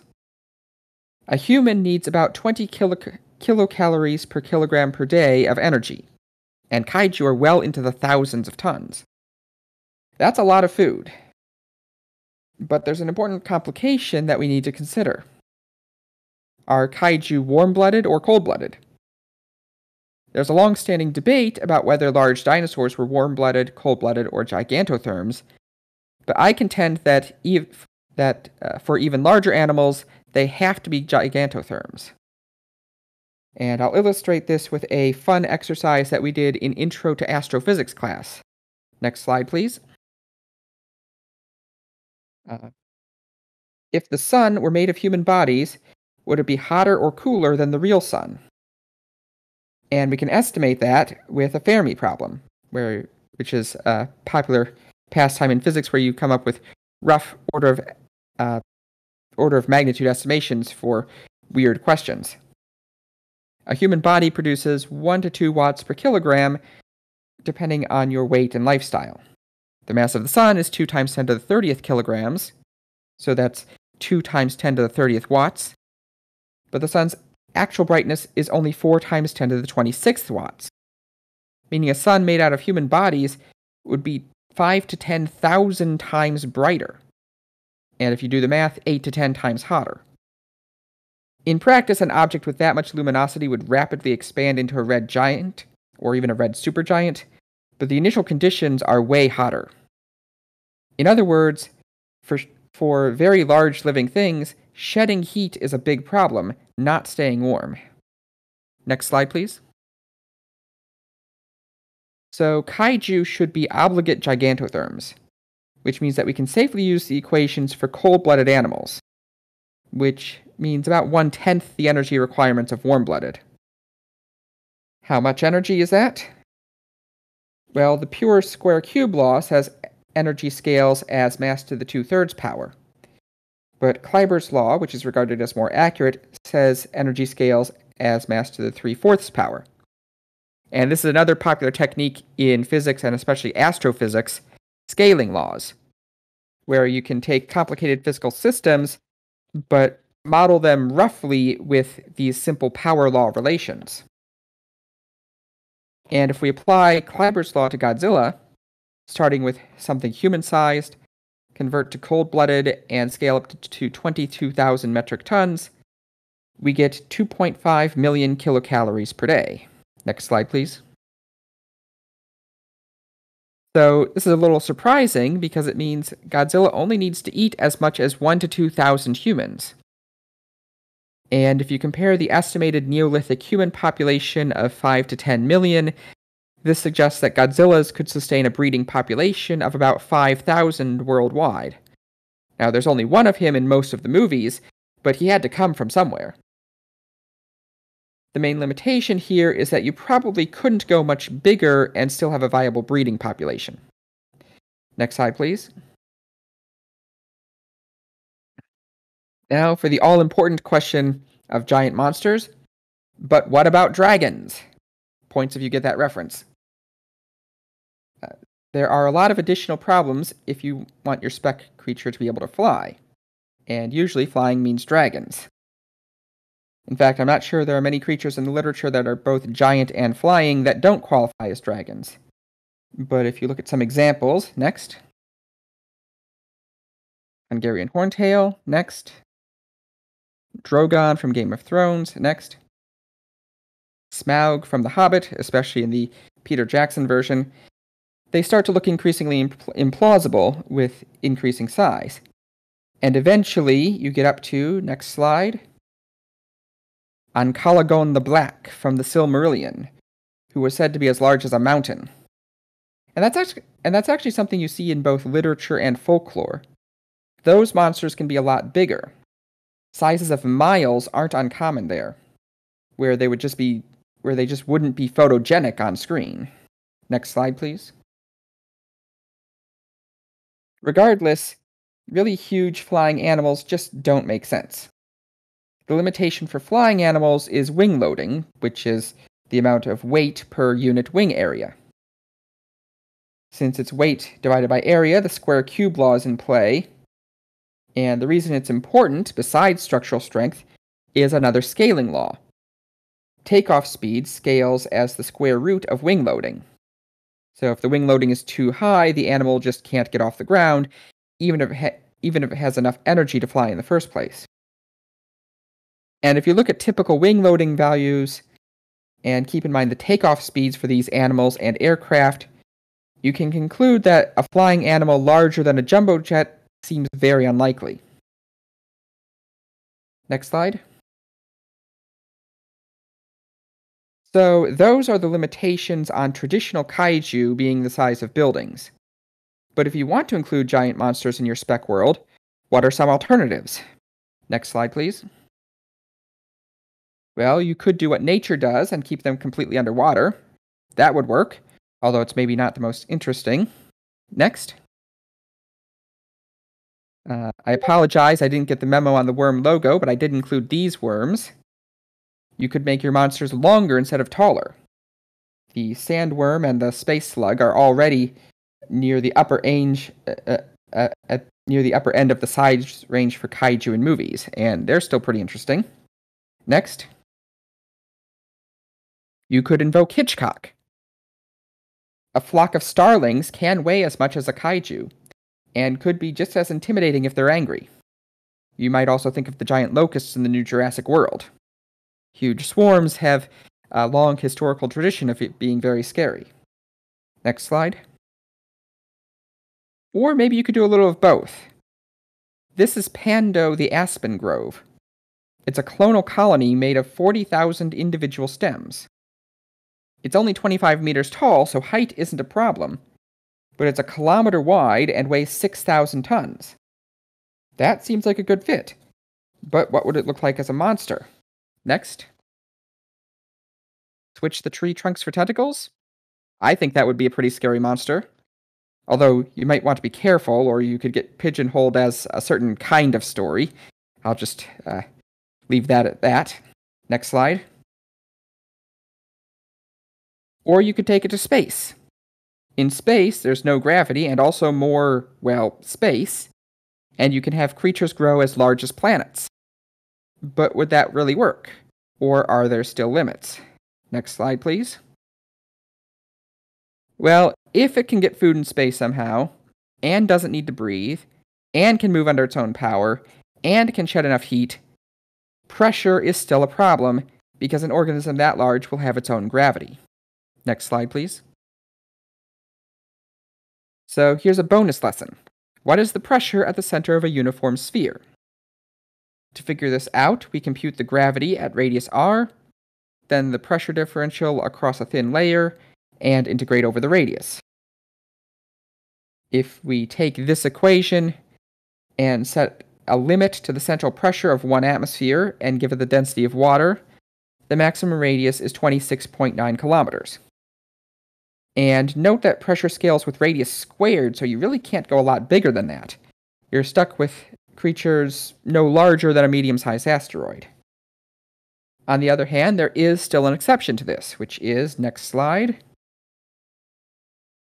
it could just be the surface layers that are alive.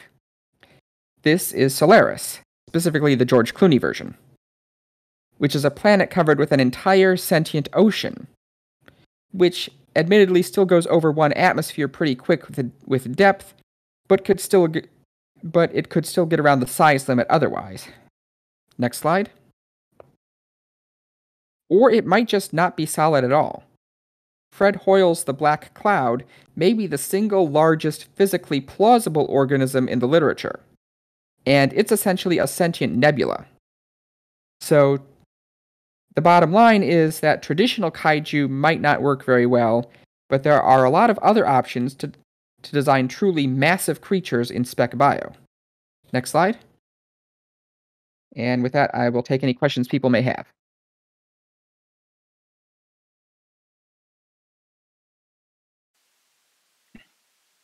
Have you made any giant creatures, or do you just like researching like already existing ones? I do have spec for an asteroid-sized creature, and I also have spec for not exactly a tentacle creature, but one that spreads out for long distances on the ground. Ooh. Okay. See. Sounds fun. So I feel like I had questions and now I can no longer remember what they were.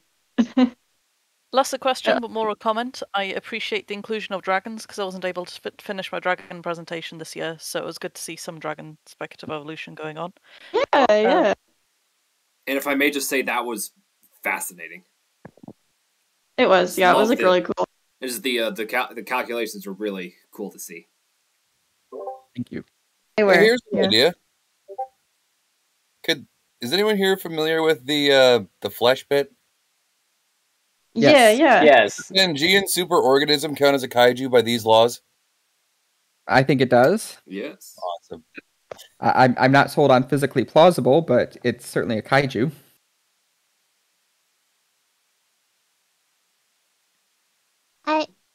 This isn't a question, but more of a comment.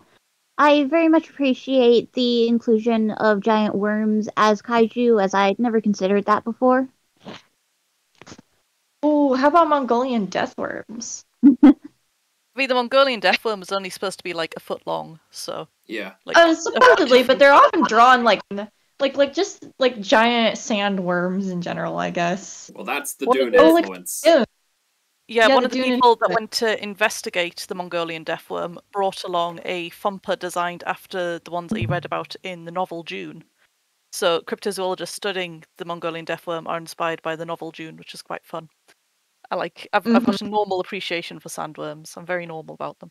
Which I Yeah, love. sandworms are great. Right. So we're how actually many at more 8:05. questions? We're actually at 8:05, which is running just a little bit over time. So if you have further questions, feel free to put them in the Specposium banter chat, or if you want to DM Alex himself, go right ahead. But now it's time to move on to Steve Mobcannon with Phtanum B. I hope I pronounced that correctly. You should have, yes. 1 second, because my blood sugar levels are spiking and I'll have to inject myself. Insulin, it will only take a minute at maximum. Okie dokes. Do we have any more questions on giants during this brief minute? Giants and kaiju? Yeah, I have one. Can you hear me? Yep. Yeah, okay. So what if, hi Alex, what if you applied something like Solaris to something like Godzilla and said that he appears to be very big, but he's actually hollow inside? Could you stretch the volume, if not the mass, that way? You could stretch the volume. I would have to think about how it would move. If it's only surface layers, it's like some kind of skin suit moving on its own, supported by like an armature of some kind. Yeah, I guess if it didn't have an armature, you'd end up with something like a pancake. And the pancake might roll around, and that might be interesting. But if you want it to look like Godzilla, it would have to have some kind of net inside, maybe, of tensegrity wires that it can pull to move around. Yes, I considered including the blob in the show, but I didn't get around to it. Oh yeah, what's the mass? What was that? Sorry, go ahead. I was wondering what the mass of the blob was, but I interrupted someone. Sorry about that. I interrupted you, Dan. Please continue. That's it. What was the mass of the blob? Yeah, I don't think it was listed. Uh-huh. All right, and I would like to, hopefully, sorry about that, Dan. I would like to continue from Dan's concept with Godzilla, because there are two fantastic kaiju examples, 3, but one's significantly smaller, on Expedition by Wayne Barlow. The third one would have been the Grove Back, but that's smaller than the other two by a significant margin. And the other two would be the Amoebic Sea and the Emperor Sea Strider. Would would, especially the Strider, would that be a kaiju? The Strider certainly would. The Amoebic Sea is a kaiju in the same way that Solaris is, basically. Yeah, what was the justification? Sorry, go ahead. Do you know? I should be done now. Can you all hear me? Because I'm now not anymore recording from my iPad, but from my laptop where I have the presentation. Ja, genau, wir hören dich. So you all can hear me? Yep, we can hear you. Okay, shall we start or something? Yes, absolutely. Take it Okay. away.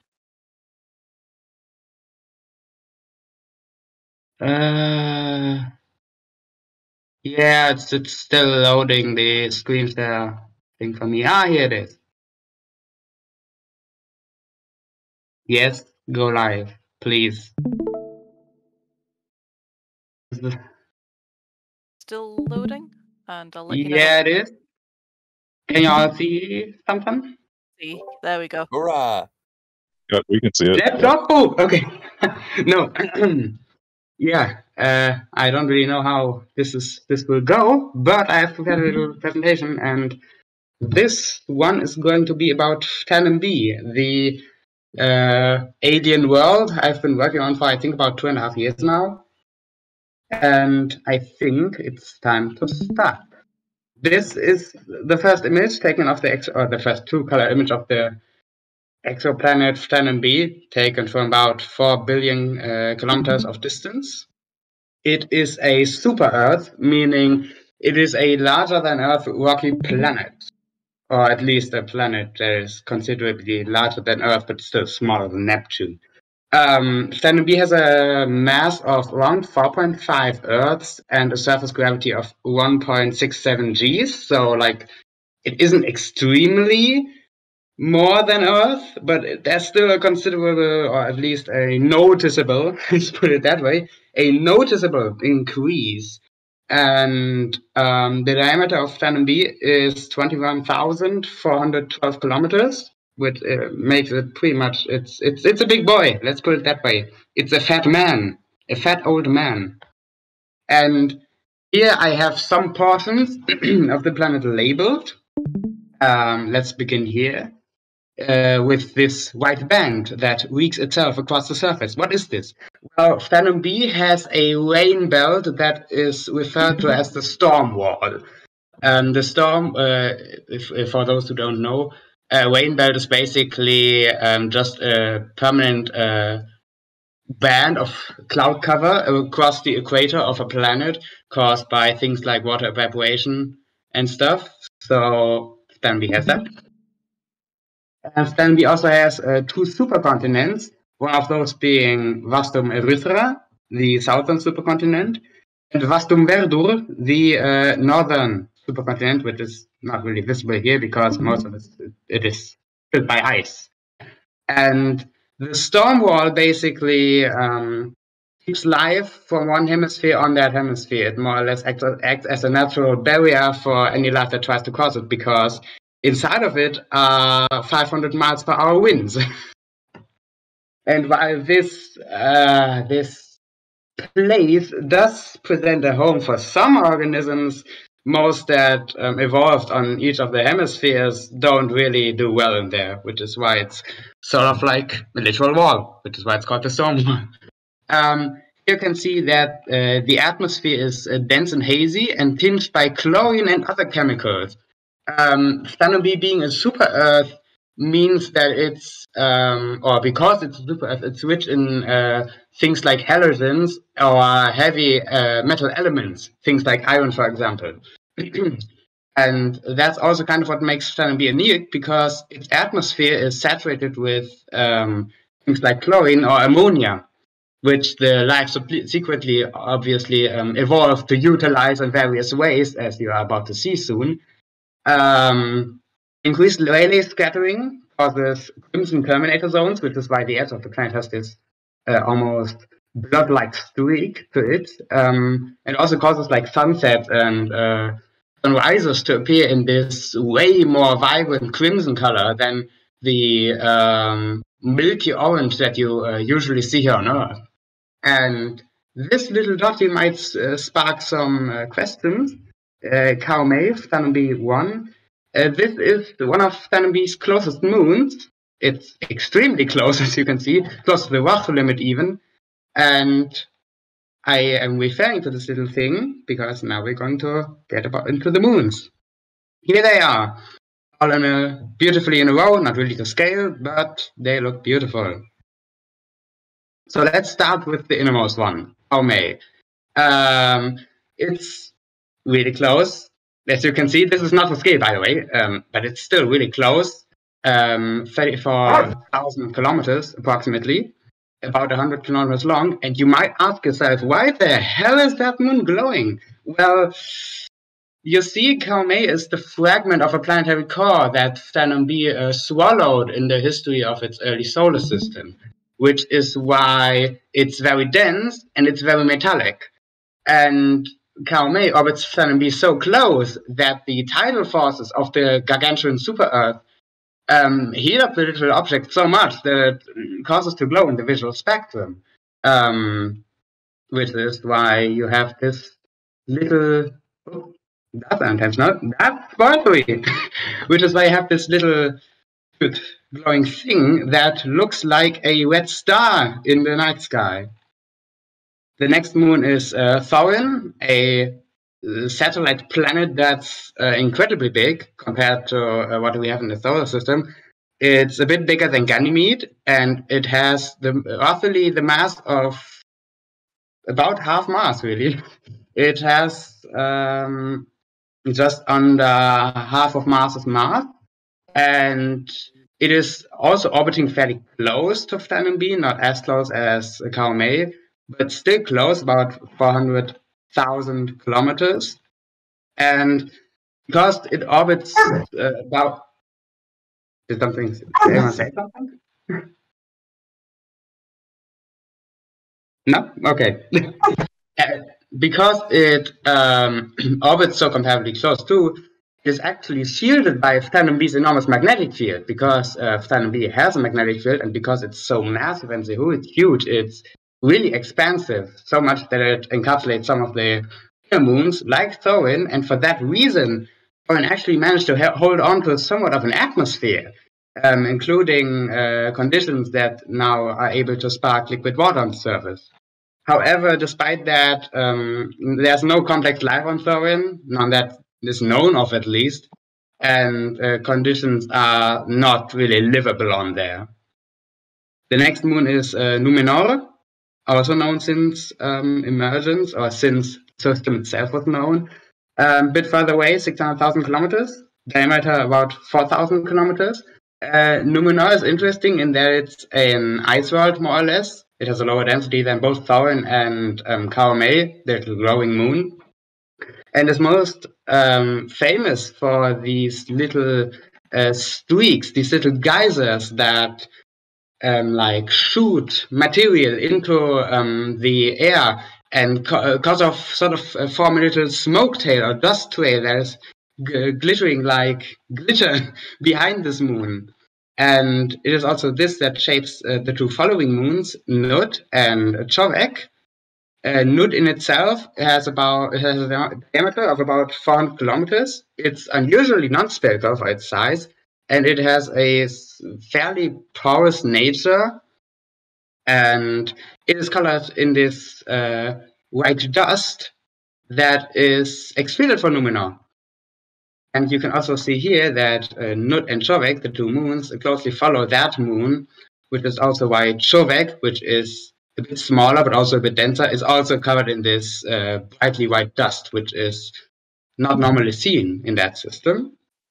Next is the moon Jaladia. I am sure that I horribly mispronounced that. I apologize if I did. It's about 1 billion kilometers away from... no, not 1 billion. What am I saying? 1 million kilometers away from Phtanum B. Has a diameter of 2,400 kilometers. And what's most notable about it is that it has this deep black surface with that blood red scar that snakes itself across the surface. The black part itself is just dust that has been scorched by solar winds and solar rays over time to darken. The wet part itself is in true volcanic glass saturated with some fine gold particles, because if you don't know, things like many microscopic gold particles finally dispersed in something like glass appear in a blood red color or in a reddish color instead of golden, which is why this specific crevice here looks like a bloody gnash. The reason why Dorothea even has this volcanic glass and this fairly dense composition is because it is the remaining core of a planet that Phtanum only swallowed the crust and mantle of. You see, Phtanum kind of was a cannibal in the history of its early solar system and kind of devoured the remaining rocky planets, causing only itself to remain, which is also why it is so massive in the first place. The last moon is bright. It's there. That's not about it, other than it's kind of funny shape, and the scientists of the second humanity lovingly refer to it as peanut because it's small, it's far away, and it's shaped like a peanut. Drive itself, what you are looking at here is the skeleton of a divertebrate. A divertebrate is a phylum, or divertebrata is a phylum of vertebrate-like organisms on Phtanum B. You can see their anatomy is a bit different than what we are used to see here on Earth. And if I go just one slide further, you can see some portions labeled. First of all is the radium. This is a freight structure on a telescopic arm mechanism that basically acts like the head of the divertebrate. It has visual organs on it, many small lenses, and that's pretty much all about that portion. Then comes the sarcophagus. This skull-esque bone sphere in the front thorax acts as an attachment point for many muscles and contains the neural core, aka the brain. Brain is located in the chest, not the head. Some weird adaptations sprung forth for that, which you're about to probably see soon. Then come the jaw arms. Jaw arms are a thing that are present in quite a good amount of the vertebrate families. Two appendages that basically help with the acquisition of food and radiated into an incredible variety of structures in the vertebrates themselves. The reason why they are called the vertebrates is the double columns. As you can see, they have two spinal column-esque structures in their bodies connected by bone arches. The limb number of the vertebrates also vary because most have 8, some have few. Most have 8. A few have less, and there are some that have a lot. As you are about to see, there are some that have a metric. Sorry for the word, but a metric fraction of legs. We don't talk about this though.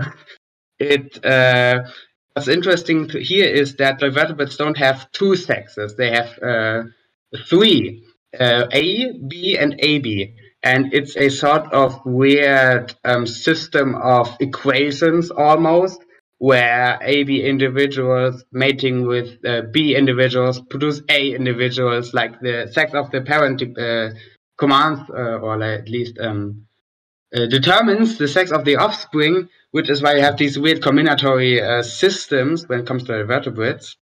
And the reason why this evolves in the first place is because with the vertebrates having 2 sexes and one sex being able to mate with both others except its own, is that the chance of 2 random individuals just randomly meeting each other, that those are compatible for mating, is now 66%, with there being these 3 sexes, instead of there just being 50% if there are just 2, as is in many Earth vertebrates. The weird thing at the back is the polyp body. The vertebrates are weird in that they have a sessile life cycle stage, similar to some cnidarians, like jellyfish, where they spend their lives as a polyp or a plant-like organism, and then later develop this animal-like body later on in order to reproduce and just do animal things.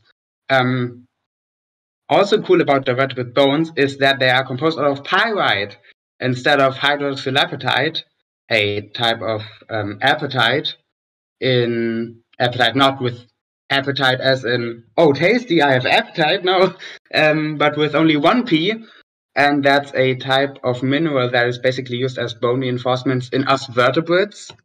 So you can technically say we have hydroxylapatite bones, whereas they have pyrite bones. Pyrite basically just a fancy word for a type of iron sulfide, meaning they have bones composed of both iron and sulfur in a nutshell.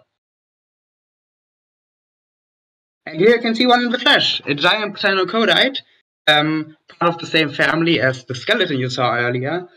The lenses on the radium of the vertebrates are so small that you usually can't see them from far away, but if you would zoom really fine there, you could see them.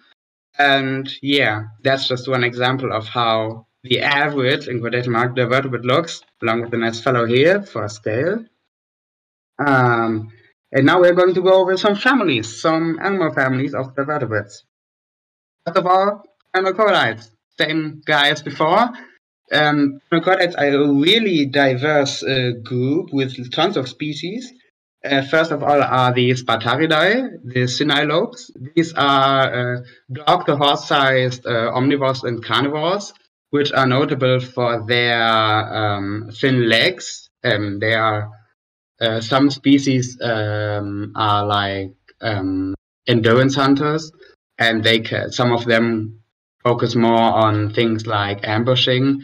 Others just probe the sand with their weird spiky jaw arm. And notable about them is that their radium has evolved into this kind of spike almost like thing, almost like this spear helmet that some individuals use for interspecies fighting. Next are the Artemidae, the axe-heads, pretty self-explanatory in the name. Little guys, usually hunt in the underbrush, carnivores exclusively, and they kill prey with their axe-shaped radium, their axe-shaped head, which is subsequently powered by some really powerful neck muscles. Next are the Hyetocantherites. Sorry, I mispronunciation a little bit. I would sort of compare them to oversized aphids. They are small herbivores and they are just vibing, so they congregate in big herds and are preyed upon by a huge number of animals. Next are Carassidae, the Slanters. Called so because their radium is slanted in this weird downwards fashion. And those are medium-sized herbivores, they're about horse-sized, some are big bigger. And the thing about herbivorous ptenocodites is that, or herbivorous vertebrates in general, most of them, is that they use these jaw arms like the sucking proboscis of a mosquito, where they penetrate the bark of a tree or something and then suckle out those supplementary plant juices, those tasty plant juices that they so desperately need. Next are Aurelidae, armor beasts. The extravagant folks, they have these impressive displays of metallic shining horns and spikes and spines and quills that are used for display. Some of these are like enriched with minerals and stuff, or like metallic components. So they shine in these guys here shine in almost golden-esque manner, which is why they are called Aurelidae, for the word for gold.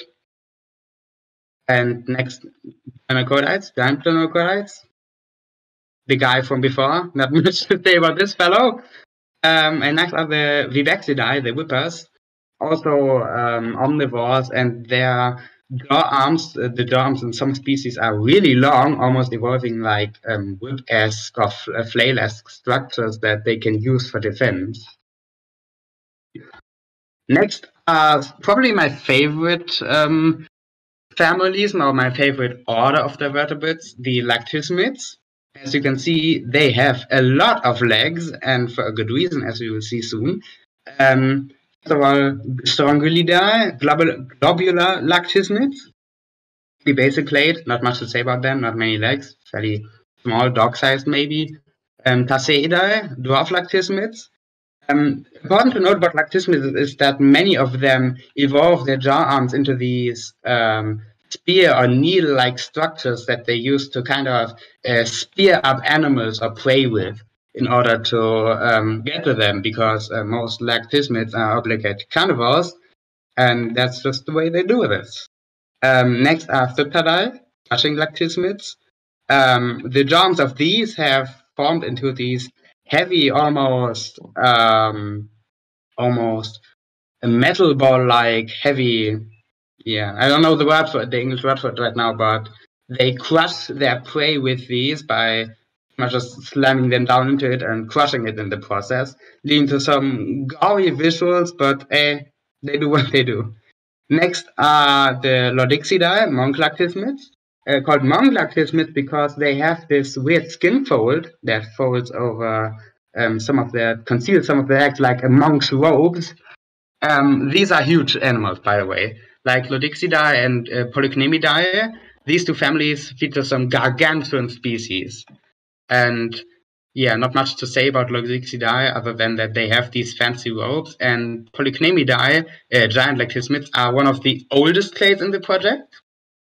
And you're about to see one in the flesh right now. This is Polychnemi's eye honey, the giant lactismid, alongside a nice little fellow just standing there, hoping this handsome animal doesn't crush him.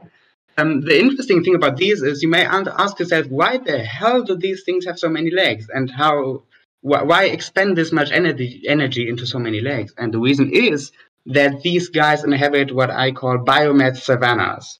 The ground in biomed savannas is pretty, at their scale, is pretty much like jello. So they have to have many legs in order to spread their body weight better over this almost gelatinous ground at their scale in order to not take in, similar to how lying on a nail of beds doesn't hurt because you spread your surface area over them. And these guys are basically like the apex predators. Phtanum is extremely rich in biomass, which is why animals like giant lactismids are able to grow so big in the first place, despite being things like carnivores, which normally remain smaller.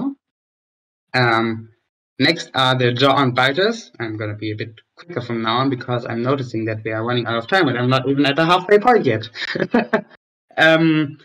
Self-explanatory, their jaw arms evolved into these kind of jaw-esque structures convergently with tetrapods on Earth that they use to grab, bite, and crush stuff with. Interesting about these is that in corvoglavids and brutalizers, Leperoporidae and Gaussidae, the biting muscles go up to the very back.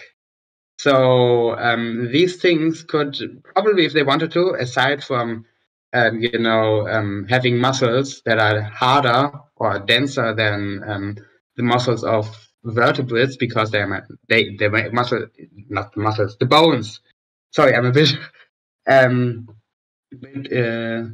through the wind. Because their bones are so hard, they can withstand harder pressures, which is why these things can like bite through steel. And interesting enough, the peaks of brutalizers are composed of organoparite compounds, which means that if they gnash their jaws together, they can produce like imposing sparkling displays, because if you rub two metal cubes together, they're going to produce sparks. The same happens here. And some of them use that for display. Here's a black corvoglavid in the flesh, again, next to a hopefully not much concerned person. Interesting about corvoglavids is also that their legs can bend both ways. And like they can run backwards, apologies, as fast as they can run forwards, because they have this weird double joint lock system. They can like crack the bone or the leg backwards and then allow the animal to run in a backwards kind of fashion. And that's what some giant biters use in their hunting strategies. Next are some further clades of giant biters, some of which, like the Musoidae and Colaptidae, use the jaws of those have kind of like accordion-esque properties, where they can just kind of expand forward to like tear out chunks of flesh. which is why these are called pecking and knife biters respectively. We also have some omnivorous or herbivorous species like the Philostrators, or some further omnivorous species like the spike biters, which do some hierarchy fighting with their spiked beaks. Next is the lance beasts. These things are quite distantly related to all other divertebrates. They don't have the traditional jaw-arm makeup or jaw-arm layout that others have. You can see that they have this weird beak sheath and then three tendrils that run down below. These guys are like ground sifters. They filter muddy water with their beak and then suckle up those organic particles with their tentacles. Here's a more basal member of that clade, where you can see the beak just beginning to develop, and one of the what was once a jaw arm evolving almost like pincher-esque structures. And then you also have the Coracomastaxidae, the bow-legged beasts, which are semi-aquatic, large carnivorous land beasts that have some impressive, like really cumbersome frontal beaks, which are not beaks in the true sense. They can't open. It's more like a pole arm in that sense, because the beak itself does not have an opening. It's only there for example, hooking and then pushing down prey, so that these tentacles can subdue it and inject a neurotoxin and eventually digestive juices, so that this big boy can suckle up the innards like liquefied innards of an insect that a spider suckles up. I'm noticing that I have so much more in front of me. Oh gosh. Next are all these fellows. I'm going a bit swiftly over them because they're all fairly similar. They have the jaws of this clade evolved sort of these literal arm-like structures. And for example, hammerers use their club-like jaw arms for things like defense or infighting. And then there are also some like the Marsidae, which convergently evolved jaw arms that remind of medieval weaponry, with how they are adorned with spikes and all that. Next are some of my other favorites. Let's start with the Petroidae, statuaries. The reason why these are called statuaries, obviously very vertically oriented body plan, which are mostly hollow. Like this neck, it's not full of muscles or organs, that's just lung space. Like the lung occupies this space and the organs themselves are actually only down here, and that's how it goes for most of these vertical boys. And you can also see that their radium, the thing that they used to see, their head ineffectiveness, is split. In statuaries, one half of the head looks eternally downwards, the other looks eternally upwards. It's even more extreme in Catilidae, the harpooneers, and extremely fight to the point of maximum Taserans, where the head is completely split. One half looks backwards, the other forward. And all of the Petroidae and Intasidae, those use their jaw arms in a sort of harpoon-esque manner, where they shoot them out towards a proorganism that's located somewhat far away, and then reel it back in. Catilidae itself specializes on aerial organisms like flies and such, which is when their what's the word for it? Their jaw arms can also like retract into this ladder-esque structure if they're not needed. But you can see these boys evolved to take down big prey. Next are the frigatpedes, as I like to call them. These guys have some omnivorous, some herbivorous, some carnivorous groups, and what unites them all is that they all have some bony protrusion at the front that is used either for display or for ramming prey organisms, because these things are high-speed gangsters.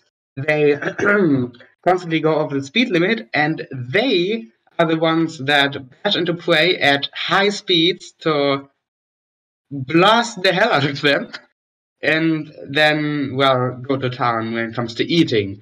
And you can see that some of them evolved hand-like structures on their jaw arms, like the Aractidae, the tailworms, or the Spheruloridae, the great frigate. As you can see here, they kind of have these pseudo fingers on them, which they use to actually kill the prey afterwards.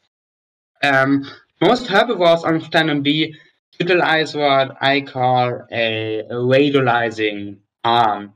This weird outgrowth of the digestive tract that kind of like scrapes along the ground, similar to what a Roomba does when it cleans the floor. So these herbivores all leave long, barren trails with their vacuuming or radializing mouths that they constantly eat, because some of these, like castlewalkers, are huge and they constantly need to eat. So they basically just vacuum up the ground or the plants on the ground in turn. And here's one in the flesh. You can see that this boy is enormous. It doesn't live on biomat savannas, which is why it doesn't need the many legs that the lactismid does, but it's about the upper limit of how big terrestrial life on Phtanum B can get. And keep in mind, this is with the higher gravity. And because of the higher gravity, they obviously all have counter adaptations, such as very pneumatized, like hollow bones, or very extensive lung chamber systems. And you don't want to encounter this bad boy. These, I'm sorry if this looks appropriate, but like that's the mouth. And they have these spikes or irritating hairs on the bottom of their bodies that keeps the predators away. Because no predator will ever really gonna reach the top part of the organism, so they only really need to reinforce the lower portions of their body, except for maybe giant lactismids, but if those two meet, they usually ignore each other. Next are some. Yeah? I'm just going to quickly interrupt. You're on your final minute, so just as the schedule scooted along a bit, so there is no worries. So no worries. I guess for now I can just show the few sketches for a few seconds. Little guy that mimics a blade of grass, fat lung, kind of a flattener lactismid, convergently with the giant lactismid. Slug scrapers, which include some of the biggest herbivores on the planet. They have modified their genitalia into clubs. I'm not making this up. And Phtanum B is a haven to worm-like forms due to the biomats and all that. Here you can see the biggest herbivore, at least terrestrially. Yeah, big fat fuck. These guys mow down entire forests partly. So like, these guys are living ground Roombas. Then some clades that use their heads as a shield. Some also used this adaptation in a carnivorous manner. But these are also fairly funky fellows, because some of them have really beautiful turns. And at last, we just have some beautiful paintings of landscapes that I wanted to show. I could normally talk about the biochemistry of all this weird shit, but we don't have time for that, so just enjoy the beautiful scenery. Big flyer. These guys have port turrets, so like that they're not defense in the air. And I mean, life is weird, let's put it that way. Mostly pneumatized, weird air hut chamber systems. Here's a crashed one, together with like a monk lactismid feasting on it and all that. Here's a live one in the air at sunset.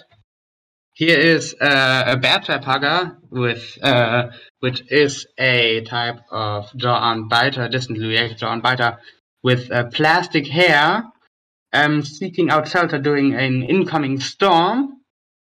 Here is a huge wall, part of a human settlement on the surface. A collapsed split spire. These guys are like the biggest organisms on the planet, at least the biggest singular ones.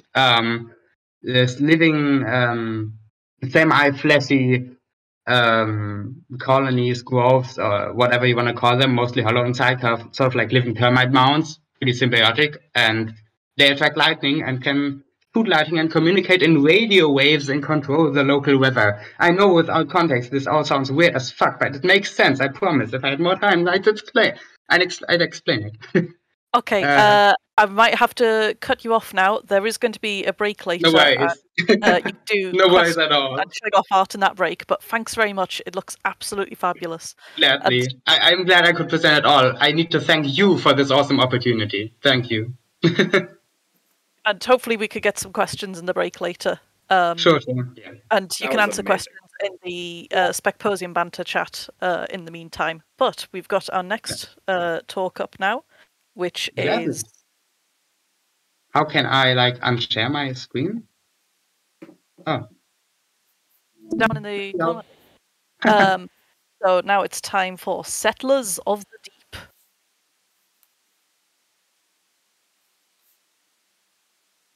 Concavenator, are you online? There you go. So start.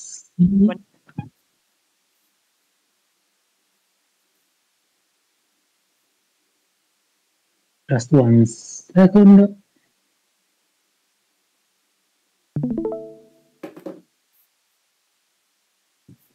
Okay, here I am. Can you hear me? Yeah. Hello to everyone.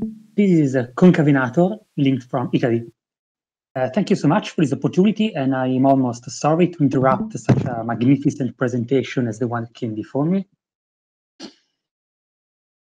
I do have quite a few spec biology projects under my belt myself, much more modest in scope, obviously. And I decided to share with you the only one that I have actually managed to conclude. This is Settlers from the Deep. A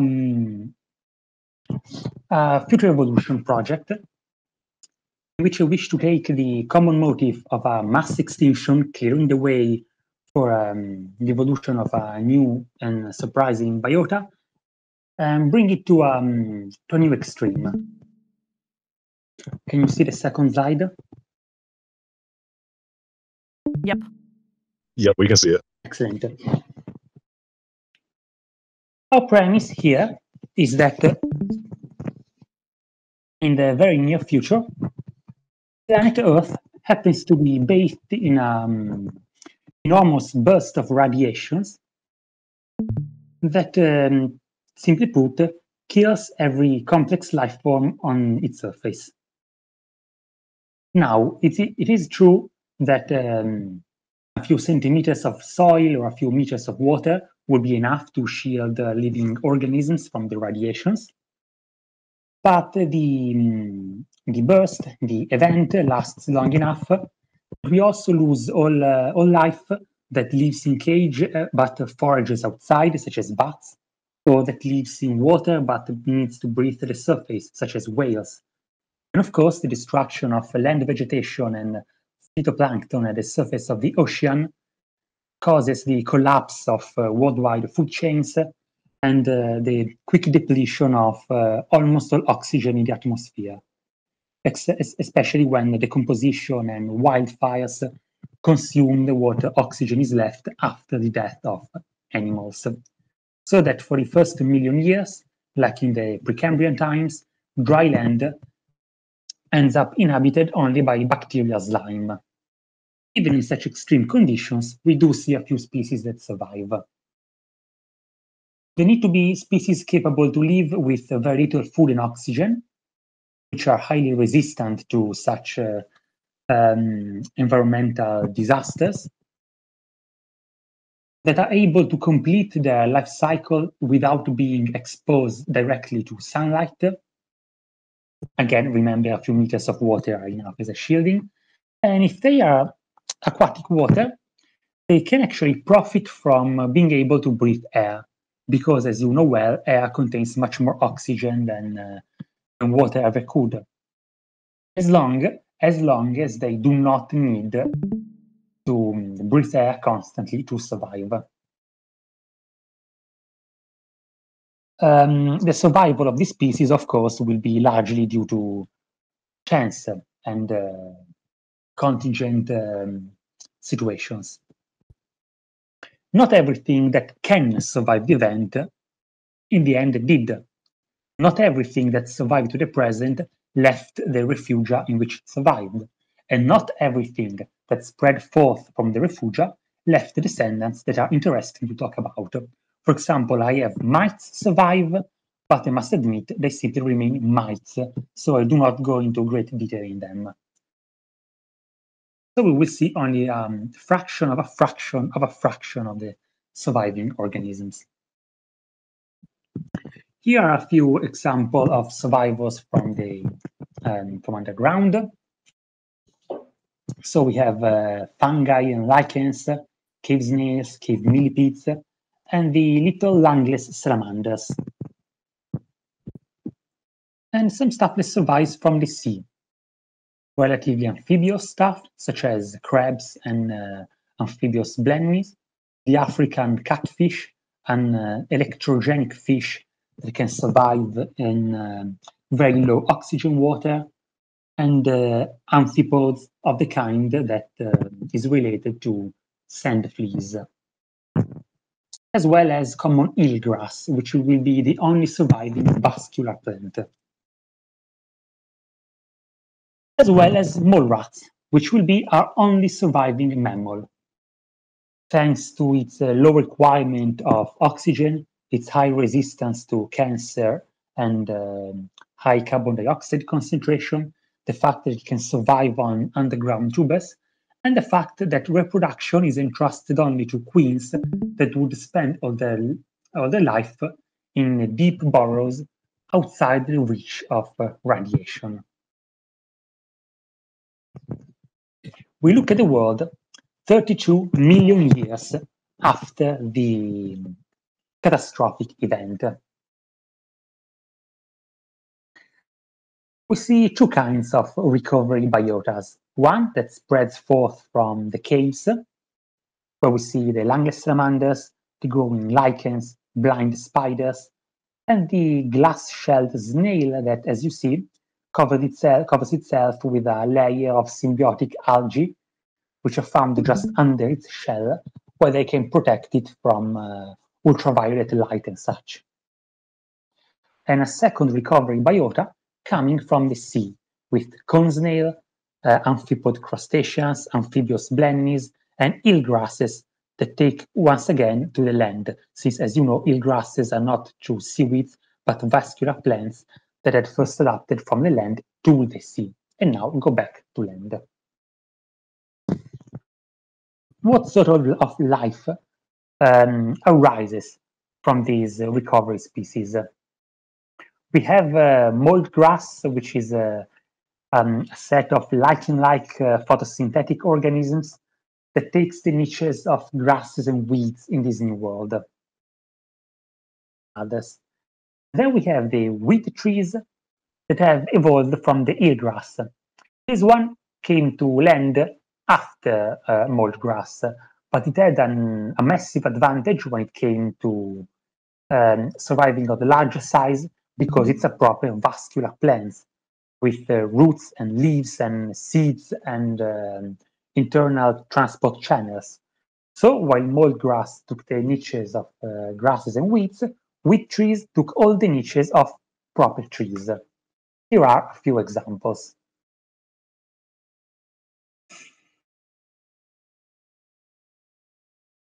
Then we have the amphipods moving on land to take the niches of insects, although not quite to the same diversity because they lack wings, which is a big part of the evolutionary success of insects, and they are not quite fully waterproof yet, so they cannot live in the driest environments.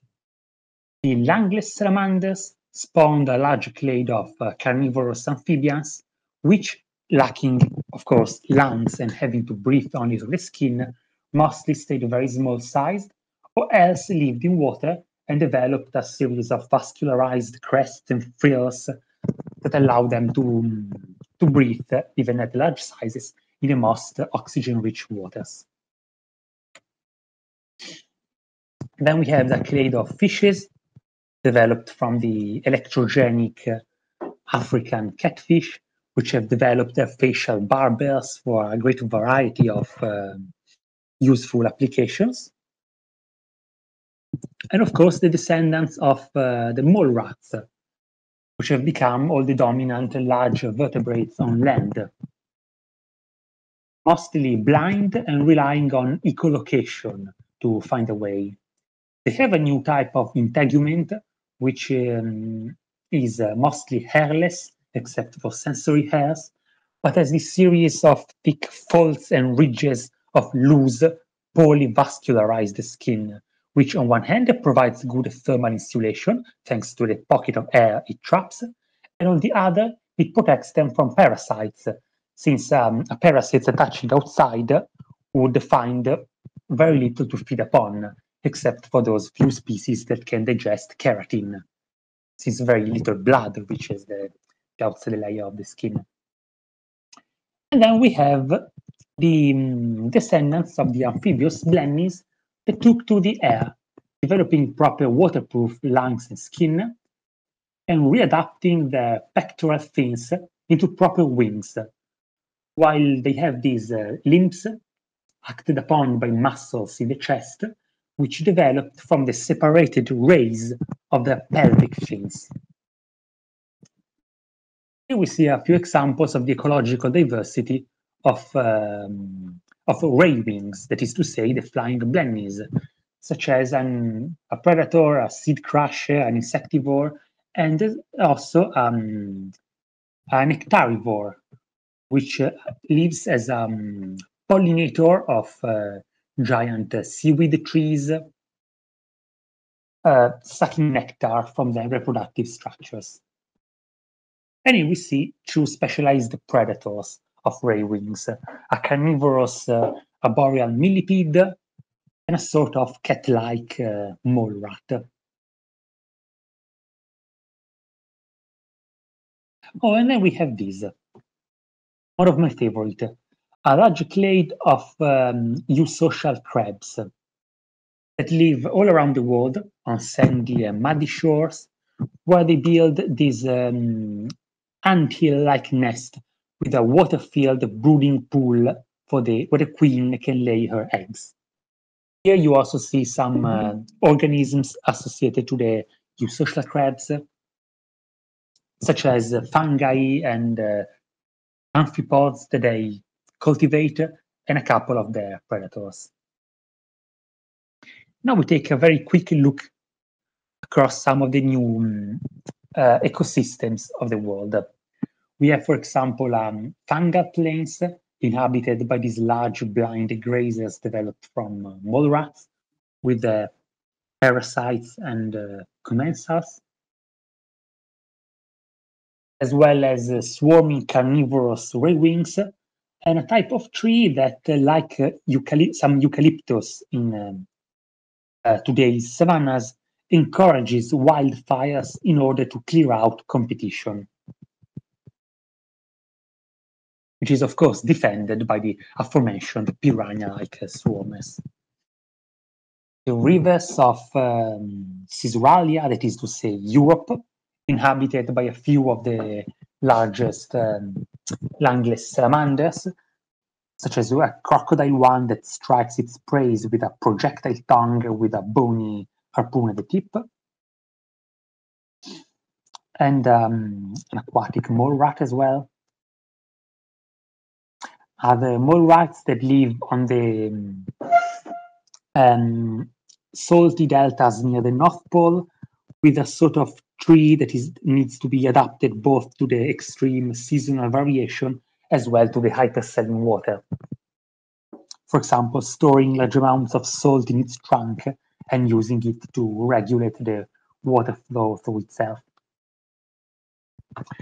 In the sandy desert at the center of North America, as I mentioned, amphipod crustaceans cannot survive, so the niches of insects were taken by mole rats that have fully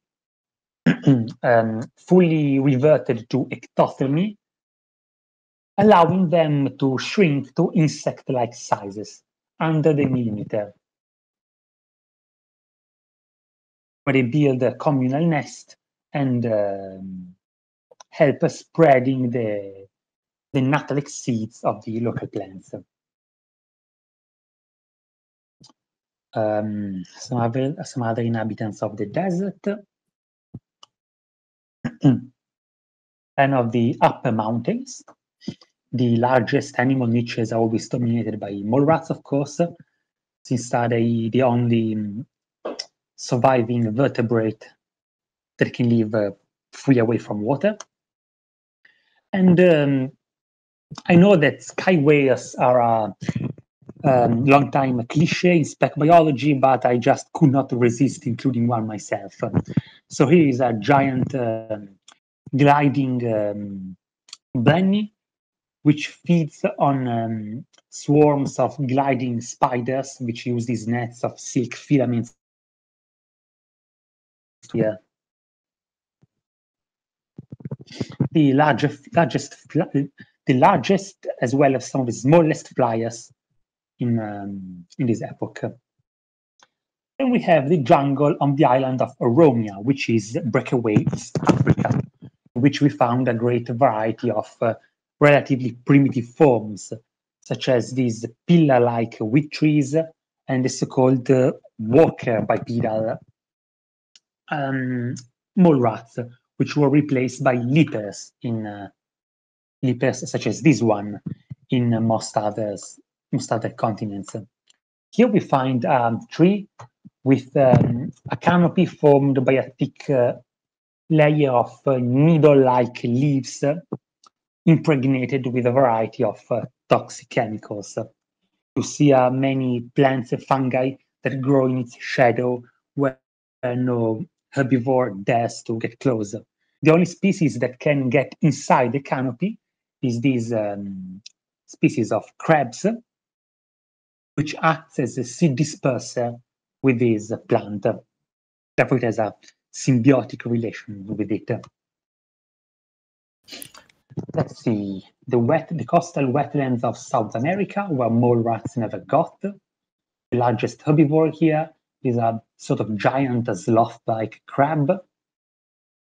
And one interesting predator is a carnivorous millipede that can walk on the surface of water.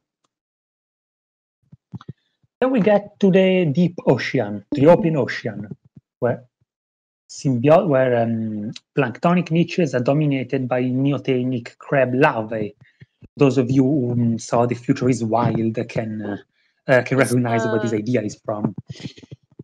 Which are fed upon by the particular descendant of catfish, who sails around by catching the wind with its dorsal fin and trailing around these barbers. Hate to interrupt. Your screen share is paused. Plankton. Your We have another catfish, a giant whale-like feeders, as well as its small parasites, which are also he totally can't hear. Oh no. Hello? And a variety of reefs in tropical seas formed not by corals and sponges, which are gone, but by gastropods, specifically cone snails, and tube-building annelid worms. He's in robot mode. With all their inhabitants, electrogenic catfish. This isn't good. Elongated snake-like I think you're fine. It's just I think it's my kids again. With these deadly dagger-like radulae and shell-cracking blennies that have turned their fin rays into sort of legs to walk into crevices. The last environment we look at is a volcanic archipelago recently released from the seafloor, in which we find. Harsh, but I might use mod controls to. Oh, can you hear me now? Excuse me, is there some? Yes, you've had technical difficulties for the past 2 minutes. So you're about the frozen. Yeah, we. So we haven't been able the slide froze and we're trying to alert you, but it seemed like your audio also froze. Excuse me, can you still hear me? Yeah. Yes, we can hear you. We just also want to let you know we can hear you now, but around the time of the, I think you said North American Savannah, it like completely went blank. So like it stopped. Yeah. The last page I saw was about the sky whale blenny. Yes, that was the last one I got. We didn't see any animals anymore, unfortunately. Yeah, anywhere after sky whales, we basically didn't see a thing. I could hear you the entire time, but yeah, me too. The problem was Yeah, we couldn't heard hear a us. lot of cool stuff. We just didn't see it. We heard. It's also time for the. Oh, is it time for the next presentation? I forgot this wrong. I think it's time for the next presentation as well. We can circle back and you can finish your presentation in the next break or after the presentation's over for the day. So you can still say all your stuff, but it's time for the ecosystem metadynamics presentation. But thanks for what we could see. I'm sorry that you had technical difficulties there. I mean, I technically wouldn't mind giving him a few more minutes to finish his presentation. If you're sure, then absolutely. Yeah, I've seen this project for a while now. I'd like to see him finish. Okie dokes. Finish All your right, presentation. go ahead then. So please continue.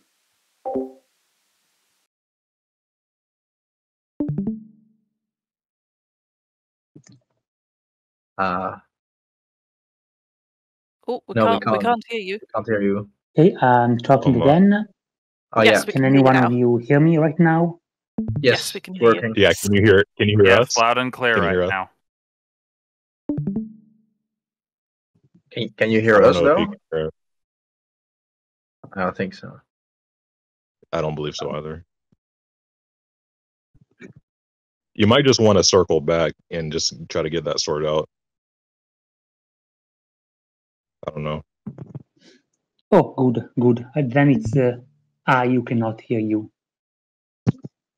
How strange.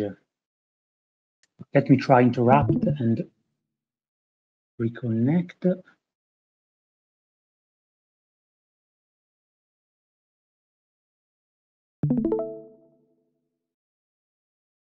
Is this better? We can hear you and we can see you.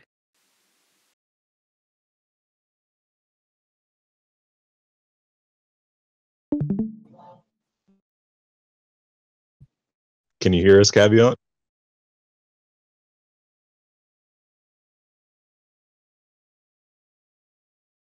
I guess not. No, he can't hear us, but I think it's fine. We can just listen and then communicate via text with him.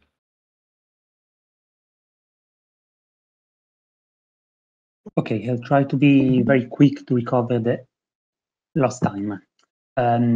Tropical forest on an island which preserves several primitive groups. A tree with toxic leaves, which can be with a toxic canopy, which can be crossed only by a crab that disperses its seeds. Coastal wetlands in South America, which were never reached by mole rats. Largest herbivore is a big sloth-like crab. The open ocean, planktonic niches dominated by neotenic crab larvae, eaten by wandering catfish that catches them with its barbels. We also have a catfish-derived whale-like filter feeder with its parasites, which are also derived from catfish. The new reef environments, which are dominated by cone snails and by tube-dwelling worms, annelid worms, since corals and sponges are gone, with its inhabitants such as carnivorous cone snails and electrogenic catfishes.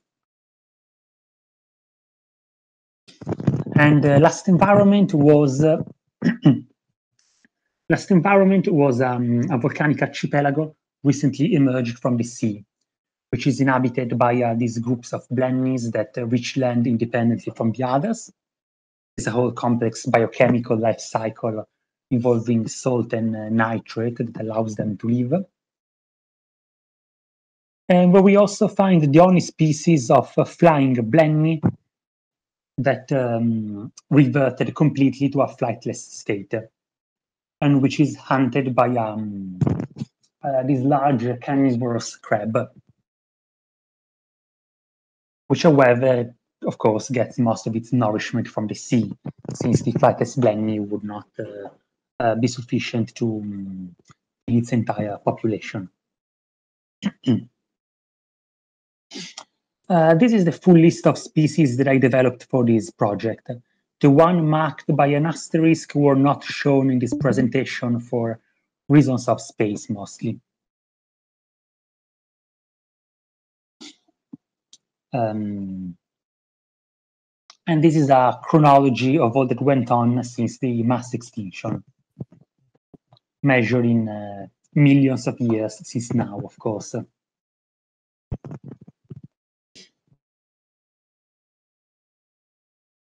And as for the project itself, I believe this is everything. This I drew in occasion of the 1-year birthday of the first publication of the first update of the project.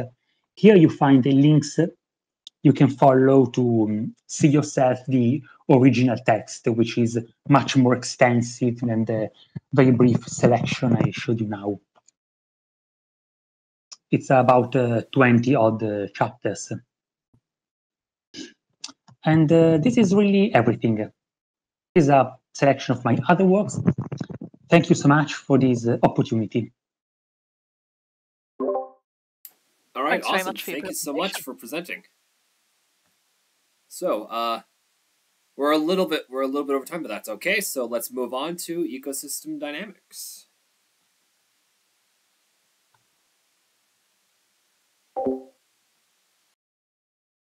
Okay then. All right then. That would be mine. And part of why I was eager to let Concavenator finish is because I think this might just be the most boring presentation in the whole event. Just a little purview of various different ways in which you can work your project into a more fully fleshed out biosphere. Oh gosh, let's see if I can get this into a screen share. Sorry. Where is... Here we go.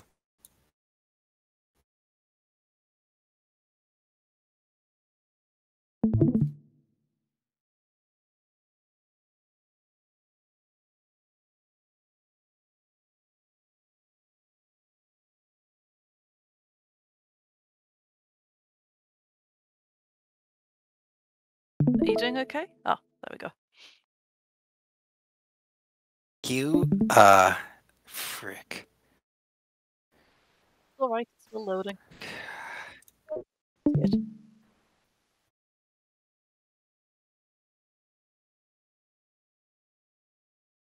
Yep, that's All right working. then. Okay then. I'm just going to start straight off into various different kinds of interactions between two different ecosystems.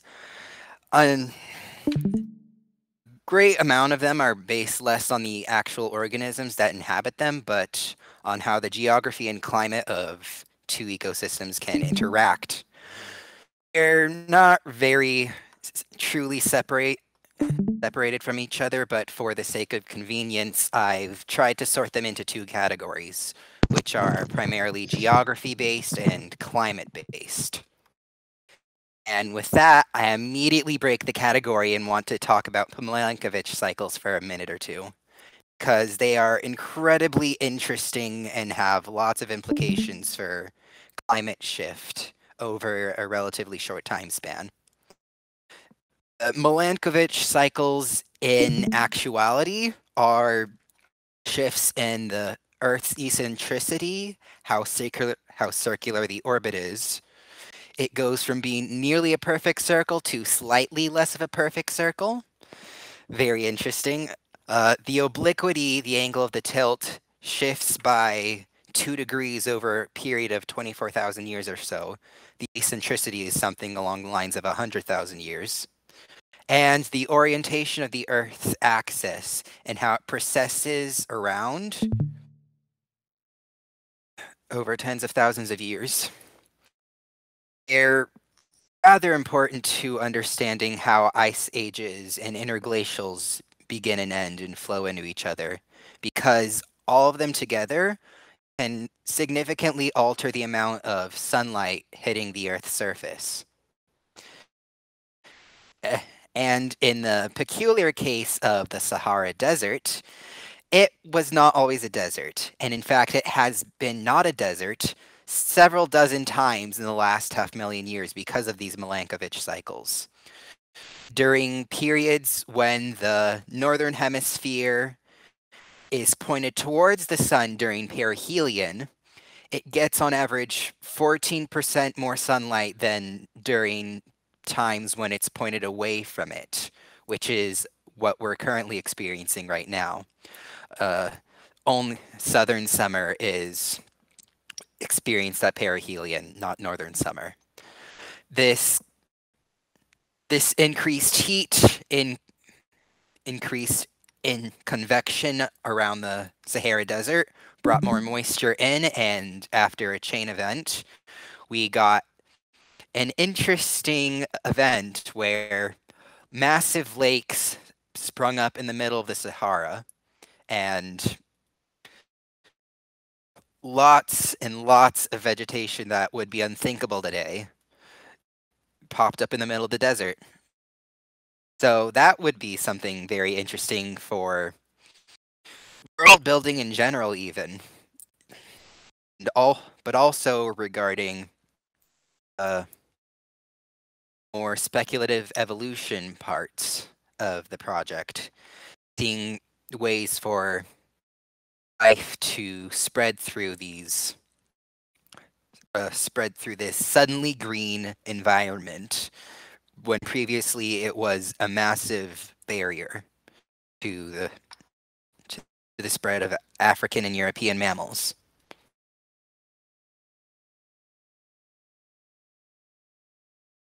Connection of various landforms through plate tectonics is nothing new, and everybody loves a land bridge or an island continent.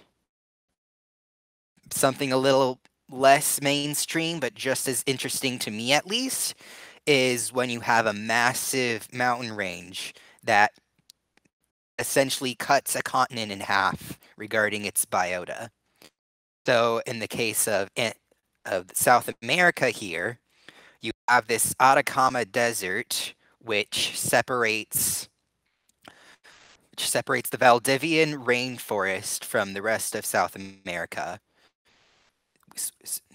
So it allows it to form an incredibly high endemic rate of plants and animals that are some of the last refuges of the Antarctic flora back when Antarctica wasn't a frozen wasteland. So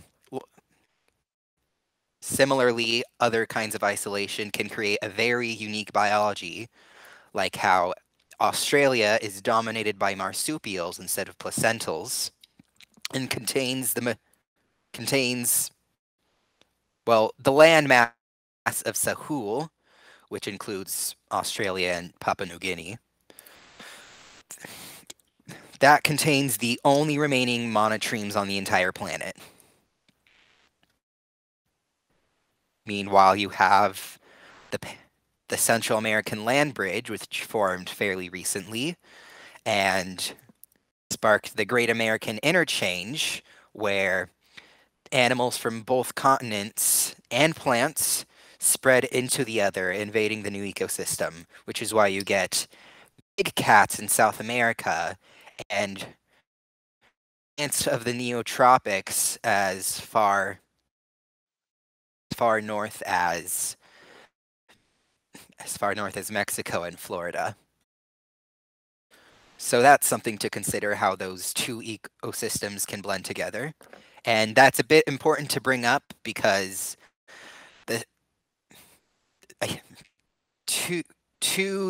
three of the biological hotspots in the world arise from this exchange of plants and animals. So that's something to consider. Sedimentation and weathering of various different landforms can contribute a lot very far away sometimes.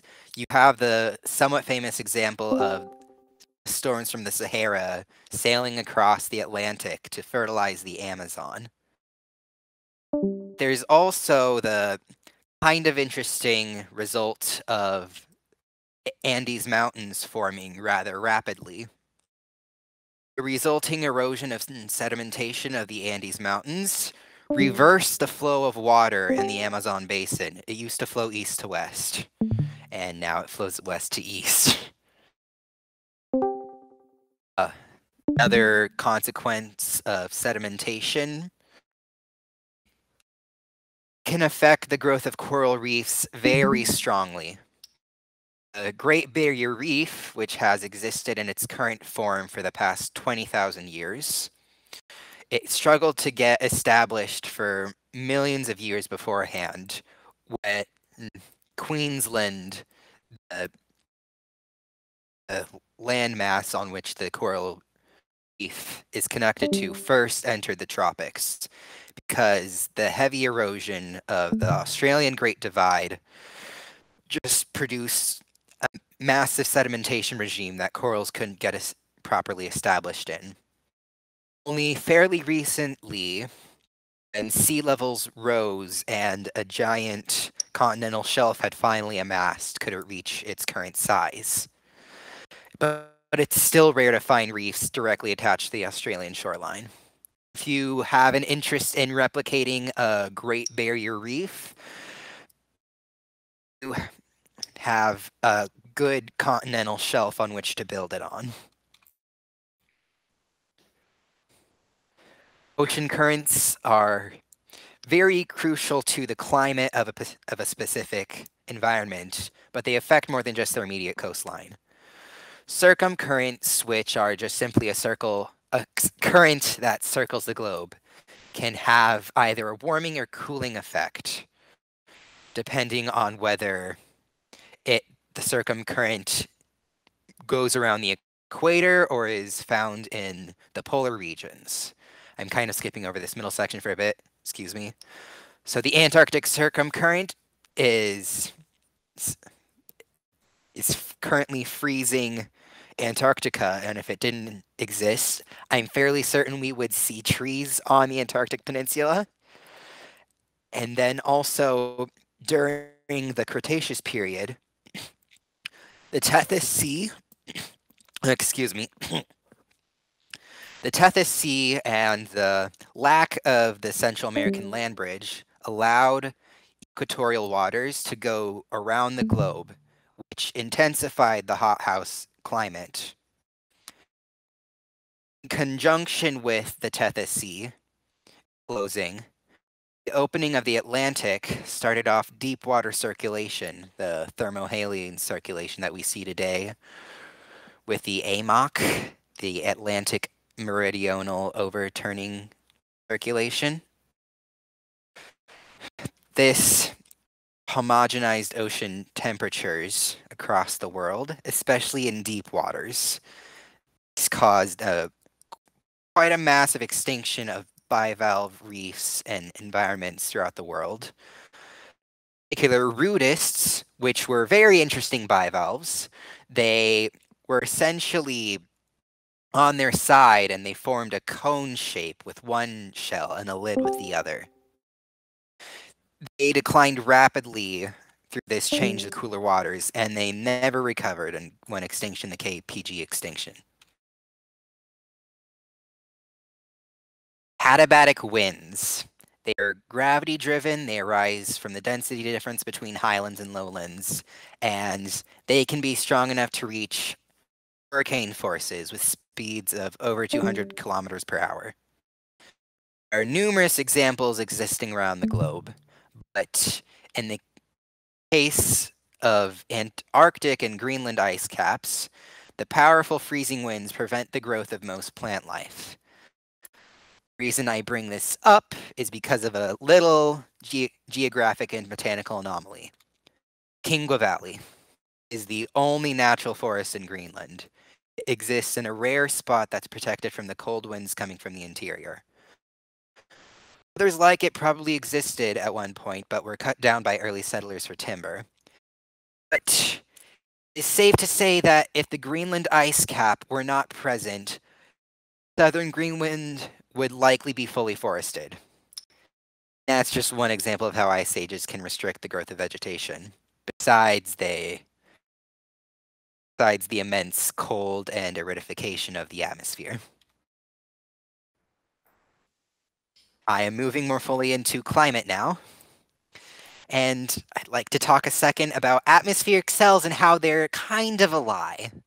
Because you have the beauty of theory right here with a completely symmetrical flat globe and demonstrating the Hadley cell, the Ferrel cell, the polar cell.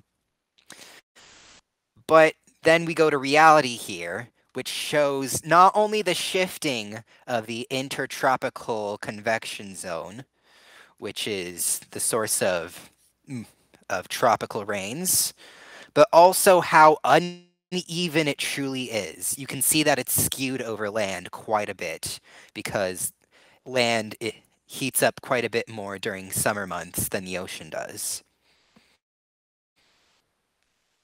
And so the consequences of land asymmetry can be seen most starkly in Somalia and the rest of the Horn of Africa. I've highlighted the rough path of the ITCZ in January and July, assuming that they're actually contiguous. Climate zones, red and orange are desert and steppe. Blue and green are tropical climates and subtropical climates. So between the hopping of the equatorial low belt around the globe, quickly over these land masses in North and South Africa, the East African mountain belt of the Rift Zone, blocking rain from the Congo Basin. The Horn of Africa gets barely any rain despite being tropical. And it is not so much an anomaly as much as it is a simple consequence of geography and climate. Monsoons, I barely hear anything about in lots of different world building projects. So I would like to save a little time and love for these. There's three major kinds of monsoons. The tropical kind, which is determined by the shifting of the intertropical convection zone. As you can see, it shifts quite a bit with the seasons. Subtropical monsoons are determined by zones of low pressure within continents. So in the case of the Indian and the Asian monsoons, that's created by the low pressure zone that originates deep within the Taklamakan Desert, in the Kizilkum Desert, that basin. Meanwhile, also you have the North American monsoon, which I am quite familiar with, and we're starting to get a little bit of rain over here already, which arises from the Mexican plateau and the heating of the Rocky Mountains. And you can see these subtropical monsoons on basically almost all the continents. Then there's the winter monsoon, which are determined by onshore winds and cold currents.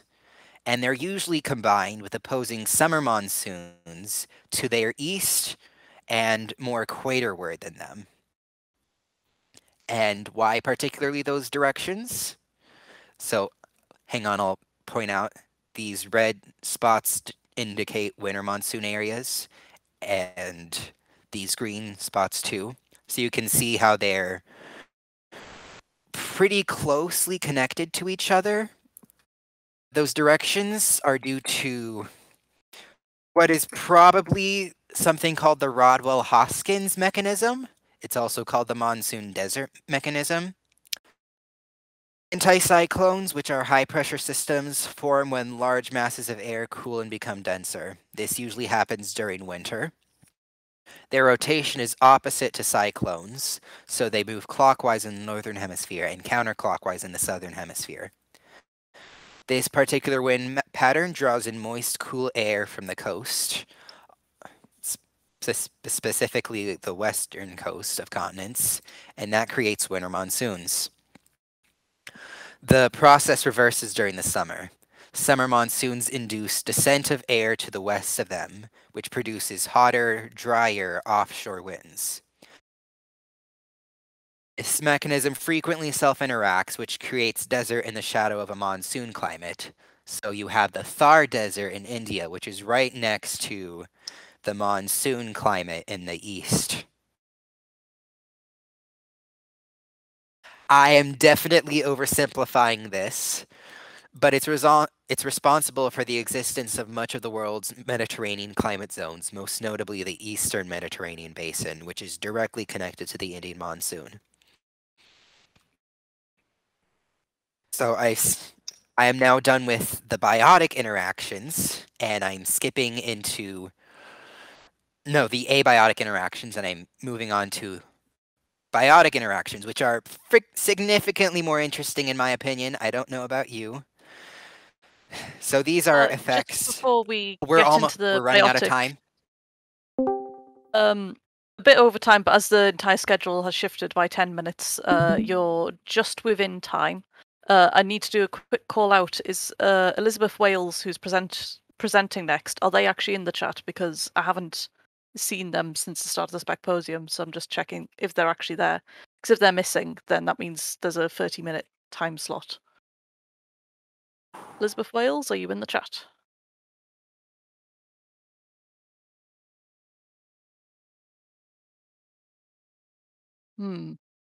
Okay, if they don't turn up, I guess you continue and finish off your presentation, and we can get through some questions and things from other presentations that didn't get their questions and answers.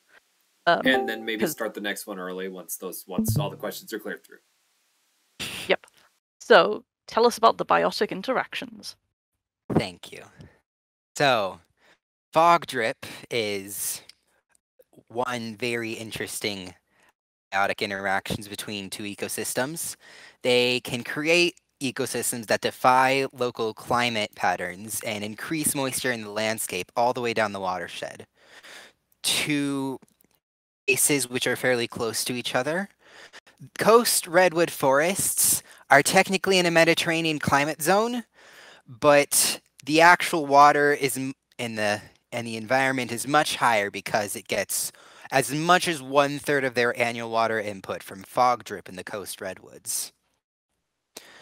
And the original forest of Guadalupe Island, which has sadly been fairly destroyed over the past century, it thrived in a mostly desert climate due to pre-existing drought adaptations and fog drip increasing available water beyond standard precipitation. Dang, I missed a period. Another case of biotic interactions are the transfer of biomass between two ecosystems. It can create habitats that would never otherwise exist. Though most examples are limited to the ocean, I will still go over them. In the deep ocean, nutrients are fairly scarce, but marine snow from the photic layer of the ocean, the first 200 meters, it provides the majority of energy input to this deeper layer. Meanwhile, whale falls create a very unique ecosystem in the deep sea, in which it's basically a brief biological oasis. You can have these things lasting for years and years after they first fall down, and have worms burrowing into the bone. That's how much organisms will take advantage of this. The Osedax worms that burrow straight into the bone. Additionally, I have some prehistoric examples of biomass massively affecting the environment. I didn't include it, but there's obviously the coal forests of the Carboniferous, which formed mostly because wood decomposers didn't exist yet, so all the dead trees just piled up hundreds of meters deep. Also, driftwood from these forests contributed to the growth of prehistoric crinoids that attached themselves, and they'd grow to massive sizes as much as 15 feet long. This created a very unique ecosystem in the deep ocean. But creatures like shipworm probably caused their extinction, with the rapid decay of wood now happening. Then another prehistoric example, the Azola event, deserves its own slide because of how bizarre and complicated it is. 50 million years ago, the Arctic Ocean was almost completely cut off from the rest of the world's oceans, only a narrow strait between Norway and Greenland. The help of the high amount of eroded nutrients and fresh water flowing into the Arctic Ocean in the rainy hothouse climate, this contributed to it stratifying much like the Black Sea of today. The Arctic Basin was then colonized by a superplant, a species of Azola fern. In the bright Arctic summers, with a lot of sunlight and the abundant nutrients of the freshwater layer, multiplied to massive proportions every year for approximately 800,000 years, which we can tell from core samples in the Arctic Ocean basin. And he sank to the bottom, producing this level, and the anoxic layer of the deep waters prevented the decomposition of these ferns, which allow them to carry massive amounts of carbon to the deep sea and draw it down. Even by conservative estimates, this was more than enough by itself to throw the Earth into, or closer to, an icehouse climate.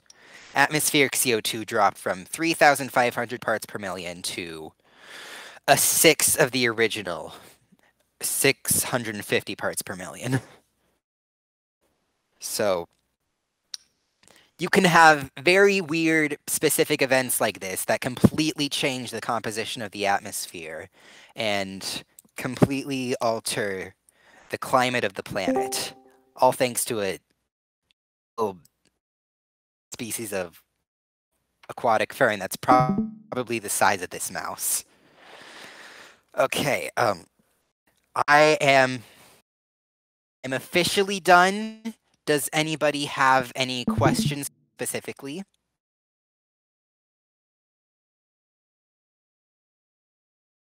I think you've inspired a lot of people in the chat. There's people being like, it's time to get a monsoon biome for my project and things, so you've definitely... That's nice to hear. This isn't a question, but I do want to say that I'm very happy to hear about the mention of monsoons. It's one of my favorite weather phenomenons, so I really enjoy the fact that it's gotten some attention here. Well, you can thank me living in Arizona and the monsoon being the only reason we have any rain at all. Wait, I live in Arizona too. That's why I'm happy. All right. Thank you for bringing up the rig rafts with crinoids on them. I love those things. I wish we still had those, but like wood decomposers had to ruin it for us. All right then. I guess this wasn't as boring as I thought it would be. Nah, it was fabulous. Also, the fact that climate cells aren't as textbooks say, that's my perception of the world absolutely shattered. Thanks for that. You're welcome. Right. I actually didn't get to this, but it's not just the intertropical convergence zone that shifts. With average temperature rising and lowering, it affects the other atmospheric cells. So you hear about the polar front being more crazy and chaotic these days because of climate change. That's because of rising temperatures. And the feral cell actually shifts poleward with rising temperatures and equatorward with lowering temperatures. It's responsible for the end of the last It's partly responsible for the end of the last glacial maximum, actually, where in the the younger Dryas, the northern hemisphere cooled, but the southern hemisphere warmed, which pushed warm winds into Antarctica and melted all that ice and introduced CO2 into the ocean. So, climate is super complicated. Please look into it if you want to have a super believable world. I have nothing else to say. Thank you. Thanks very much. Thank you. Right, so we could start Tristan's talk early, but there are some people that may still have questions because we've skipped a lot of people's question and answer sessions, unless everybody's answering questions in the chat. So there's but the next talk was due to start on the hour. The next talk after the Karkan Islands talk, as the Karkan Islands presenter hasn't arrived yet. Do you want to have a quick fire round for questions for people that haven't had a question and answer session, or do you want to go straight on to Tristan's talk?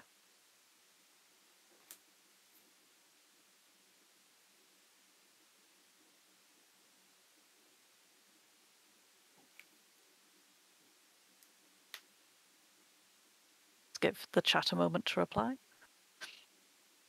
Seeing some people typing, so I think that there's some questions coming. Oh, is there a multiple Tristans here? Who's the other Tristan? Oh, nice to meet you, Tristan. I am Tristan. I don't meet very many Tristans, at least where I'm from, and all of the ones that I've met are girls. So I'm like the only guy Tristan I know. It's funny for me. The only Tristans I've met are guys. Oh, okay. So I guess there are guy Tristans out there, but like I live in LA, and like every single Tristan I've met in LA has been a girl, or they have like a slightly different spelling than me. For me, I've never heard of a girl named Tristan. I think it's like spelled. I think they spell it with an E if it's a girl's name. But I've met at least 3 people named Tristan that are girls. So that's funny. Yeah. It's funny how names are different wherever you're from. Yeah. Well, I think we aside from Tristan questions and the name Tristan, we don't seem to have any questions to the past presentations. Okay, so maybe people will have some ideas by the end of mine. But... Yeah, if you want to start your presentation early, you can absolutely All go right, for it. then I will share my screen to the best of my abilities. I think I shouldn't have an issue with it, because I haven't had really a connection issue this whole time. But how can everyone see my screen? Everything look good? Yes, and I also see some Tel Whitlat chart. Woohoo! Yes. So I'm talking a lot about this one's a little bit more creature design-y. So hello everyone, I'm Tristan. I'm a California State University Fullerton graduate student, museum educator, as well as an owner of my own speculative biology project. But despite the fact everyone keeps asking me to present on my project at some point, I'm still not planning on doing it anytime soon. Instead, I'm going to be talking about this side project that I've been doing as sort of an extension of my my graduate work, just learning how to work phylogenies, which is looking over the evolution of fictional creatures. So just for a little history, and I'm not going to go too into it because I know Curious Archive literally just did a video about the history of speculative evolution, and he does a way better job than me, so there's a little insert on him. If you guys know who that is, I highly recommend his channel. But basically, humans have had this long fascination with monsters. From the earliest days of written language, art, imagination, we have been a creative species that takes inspiration from what we know and applies what we know to our myths and legends. However, because we did not have a solid understanding of how real organisms came into being, we felt like any combination of traits could be plausible, because we didn't know how or why certain organisms had traits to begin with. This changed with the advent of the sciences and observations that organisms have a shared natural history. Charles Darwin's publication of The Origin of Species, of course, gave us a mechanism for evolution and told us the pressures in which caused new species and adaptations to take form. very soon after this was published, within 40 years, we started having the first fictional stories that tried to take their own spins on evolution.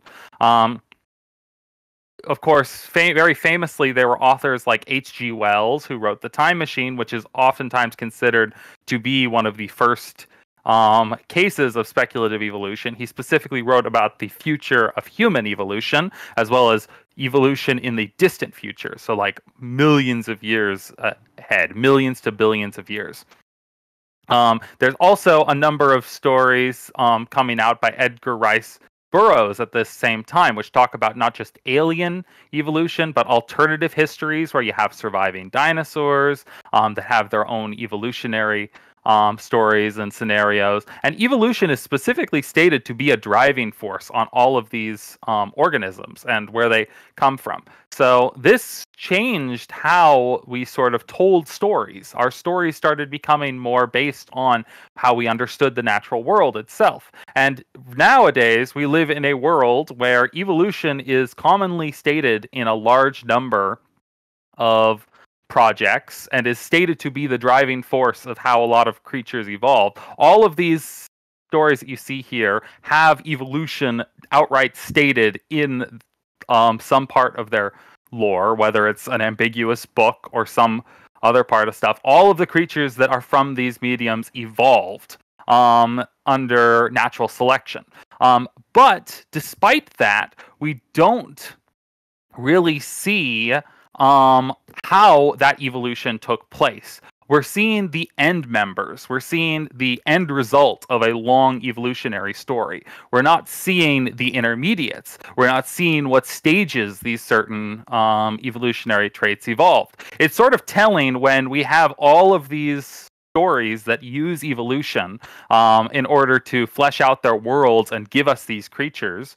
But still, to this day, one of the only really commonly known among us spec peoples phylogenetic trees that are produced by any of these stories is still the snouters. The snouters is basically one of the very few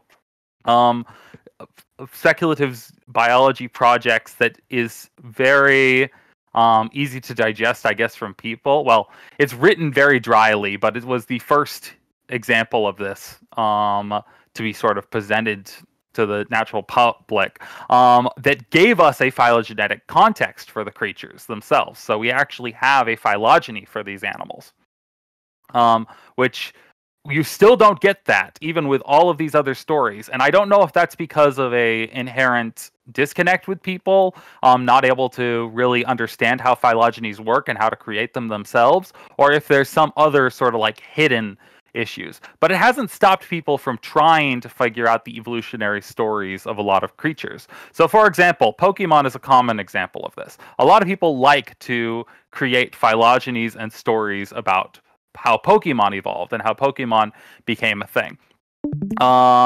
It's a very popular method of mapping out the evolution of Pokemon is just take the creatures that they most closely resemble in the real world and then map out their evolution to those to the fictional organisms. So if you have a mouse Pokemon, you stick it in the same spot in the phylogeny as an actual mouse.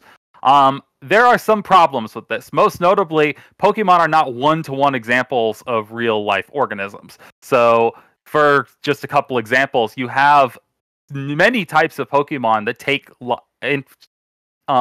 inspiration from multiple types of organisms. You have the Slackoth line, which start out appearing very similar to Xenarthrans and two-toed sloths specifically, but they somehow evolve into a primate. And it's specifically stated to resemble a primate. It has 5 fingers. It looks like a primate.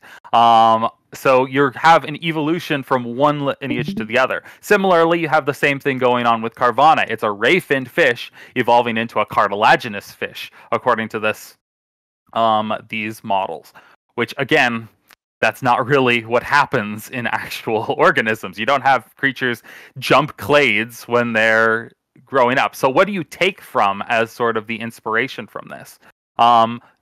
There's also just the fact that a lot of these creatures don't really have a modern close analog. Like, if you look at a sigilith, what is it based on? What is the animal that you draw one-to-one to a sigilith? There isn't really one. And the really sort of smoking gun in this case is that we already know that in Pokemon lore there is the natural histories are different. So we know for a fact that in Pokemon lore, Mew is stated to be the sister taxon or even the ancestor of all other Pokemon. If that is true, then that automatically shows that this sort of tree is probably very unlikely because they have a very different evolutionary story compared to everything else. I'm not saying that if you make a tree like this, that it's completely unusable. In fact, this is a really great tree if you want to teach people about the actual animals that these Pokemon are based on, but it's not doing a good service to the creatures themselves because it's ignoring a lot of these different factors about how they evolved. So the other way that people do it is they actually do comparisons, and nowadays we do computational phylogenetics, which is the application of algorithms, methods, and programs to phylogenetic analyses. Basically, people have been doing this for a long period of time. It's just basically the process of comparison, taking all of these programs. Mesquite is great. I see some Mesquite love in the chat already. And it's just Mesquite, and a lot of these programs are just used for assembling matrices and running them. And all of them are freely available online. The two that I love, and I'm already seeing people love it in the chat too, are Mesquite and Palp 4. These are the ones that I was taught to use specifically for my own projects. So I am, like I said, a graduate student in paleontology. I have created phylogenies and created data matrices to run checking the relationships of organisms, specifically with crocodilians. So I've been studying how long-snouted crocodilians evolve. And there's a lot of intricacies in trying to figure out how different types of long-snouted crocodilians evolved and what they're most closely related to. But I've been in particular working on these guys. I've also been working on turtles using the exact same methods. So what if you were to take this sort of methodology and apply it to these fictional organisms? What would sort of happen? Well, people have done that before. Evangelista 2015, I feel, was like the first time I was exposed to this, which was basically this author decided to create a phylogeny of elven peoples. So they took all of the elves from various different types of lore and stories, and then put them into a phylogeny using characters that are both morphological and behavioral. A similar study that came out even earlier, but I only learned about later, used an entire data set of Pokemon using over 900 characters in order to identify the relationships of different types of Pokemon to figure out how they are related and form a clade. This was Shalami et al. 2012. So both of these studies were very, very large conducts of basically trying to figure out the evolution of these groups, but they had some problems that I'm basically going to bring up now. For one, both of them are very behavioral based. They're using a lot of behaviors, and it's not that you can't use behaviors for these sorts of phylogenies, but the specific behaviors they were using are what I like to call the gameplay-based characters. And this doesn't necessarily mean that they're games that are being used. It's basically how these people are interacting with, how people interact with the world itself rather than reflecting what the world is actually trying to tell you. So, take RPGs like, again, Pokemon. Pokemon have abilities, they have move pools, typings, etc. And the Shalami et al. Paper, specifically those 900 characters, were all those things. They were the typings, they were the abilities, they were the move pools, they were all those things when they were conducting this phylogeny. And all of those things are inherently behavioral traits. They're not necessarily morphological traits. Pokemon themselves even played with this idea of having these different typings and move pools for very similarly and closely related Pokemon in just the very next game after that one came out. So you have Alolan and regional forms, which ended up having very different appearances from those ones. These are also heavily prone to tweaks as series changes. Like, for example, they introduced fairy types in the 6th generation that completely changed how the type chart looked and how a lot of these things changed, but it didn't change the Pokemon themselves intrinsically, the creatures. It just changed how they interact with the game. And it also doesn't really reflect shared adaptations. So what do I mean by shared adaptations? Well, let's take the move Hydro Pump. It's a water type attack, it's 110 base power special move, and the description in game is just the target is blasted by a huge volume of water launched under great pressure. So in our cases, this is basically, you'd think, okay, so the Pokemon's just sort of like taking a bunch of water and it's shooting it at things. But the way they're doing it is very different. So most cases, they just randomly open their mouth and suddenly a huge jet of water blasts out of the mouth. That's the main idea of water gun, hydro pump. All those things are this basic thing. But not all Pokemon do that. Rotom is literally an appliance, and it takes the appliance it's using to shoot the water. There's also things like Squirtle, which spins at high speeds and somehow produces a disc of water. There's Pokemon like both Blastoise and Volcanion, which both use highly specialized organs on their back to produce these jets of water. The Oshawott line use a water Kamehameha, which is the only way I can describe it. They basically just take their palms together and they shoot water out of the palms of their little paws. And then you have Keldeo, which I still don't understand what it's doing when it shoots water. And all of these are very different. These aren't the same adaptation. Do you see what I mean? It's basically what you're describing is the act. You're not describing the adaptation. You're describing the Pokemon is taking water and it is shooting it. It's not telling you how it is shooting it. It's basically like if you took a large animal and the large animal just uses its weight. The large animal is using its weight, but it doesn't mean that they're sharing the adaptations which involve weight bearing. Elephants and sauropods are both big, heavy animals. You could say that them using their weight is the Pokemon move Giga Impact or Body Slam, but they don't necessarily share the same adaptations that are involved in that. Yes, I can see one of the artists in the chat. Yes, thank you. So if you're going to actually use these gameplay-based features, you need to make sure that the creatures using those features are using them in the same way. So what I decided to do was actually take something Pokemon is doing, which is producing very similar Pokemon over the years that use the same sort of adaptations. In this case, Pika clones, which are all the Pikachu Pokemon that look very similar to each other.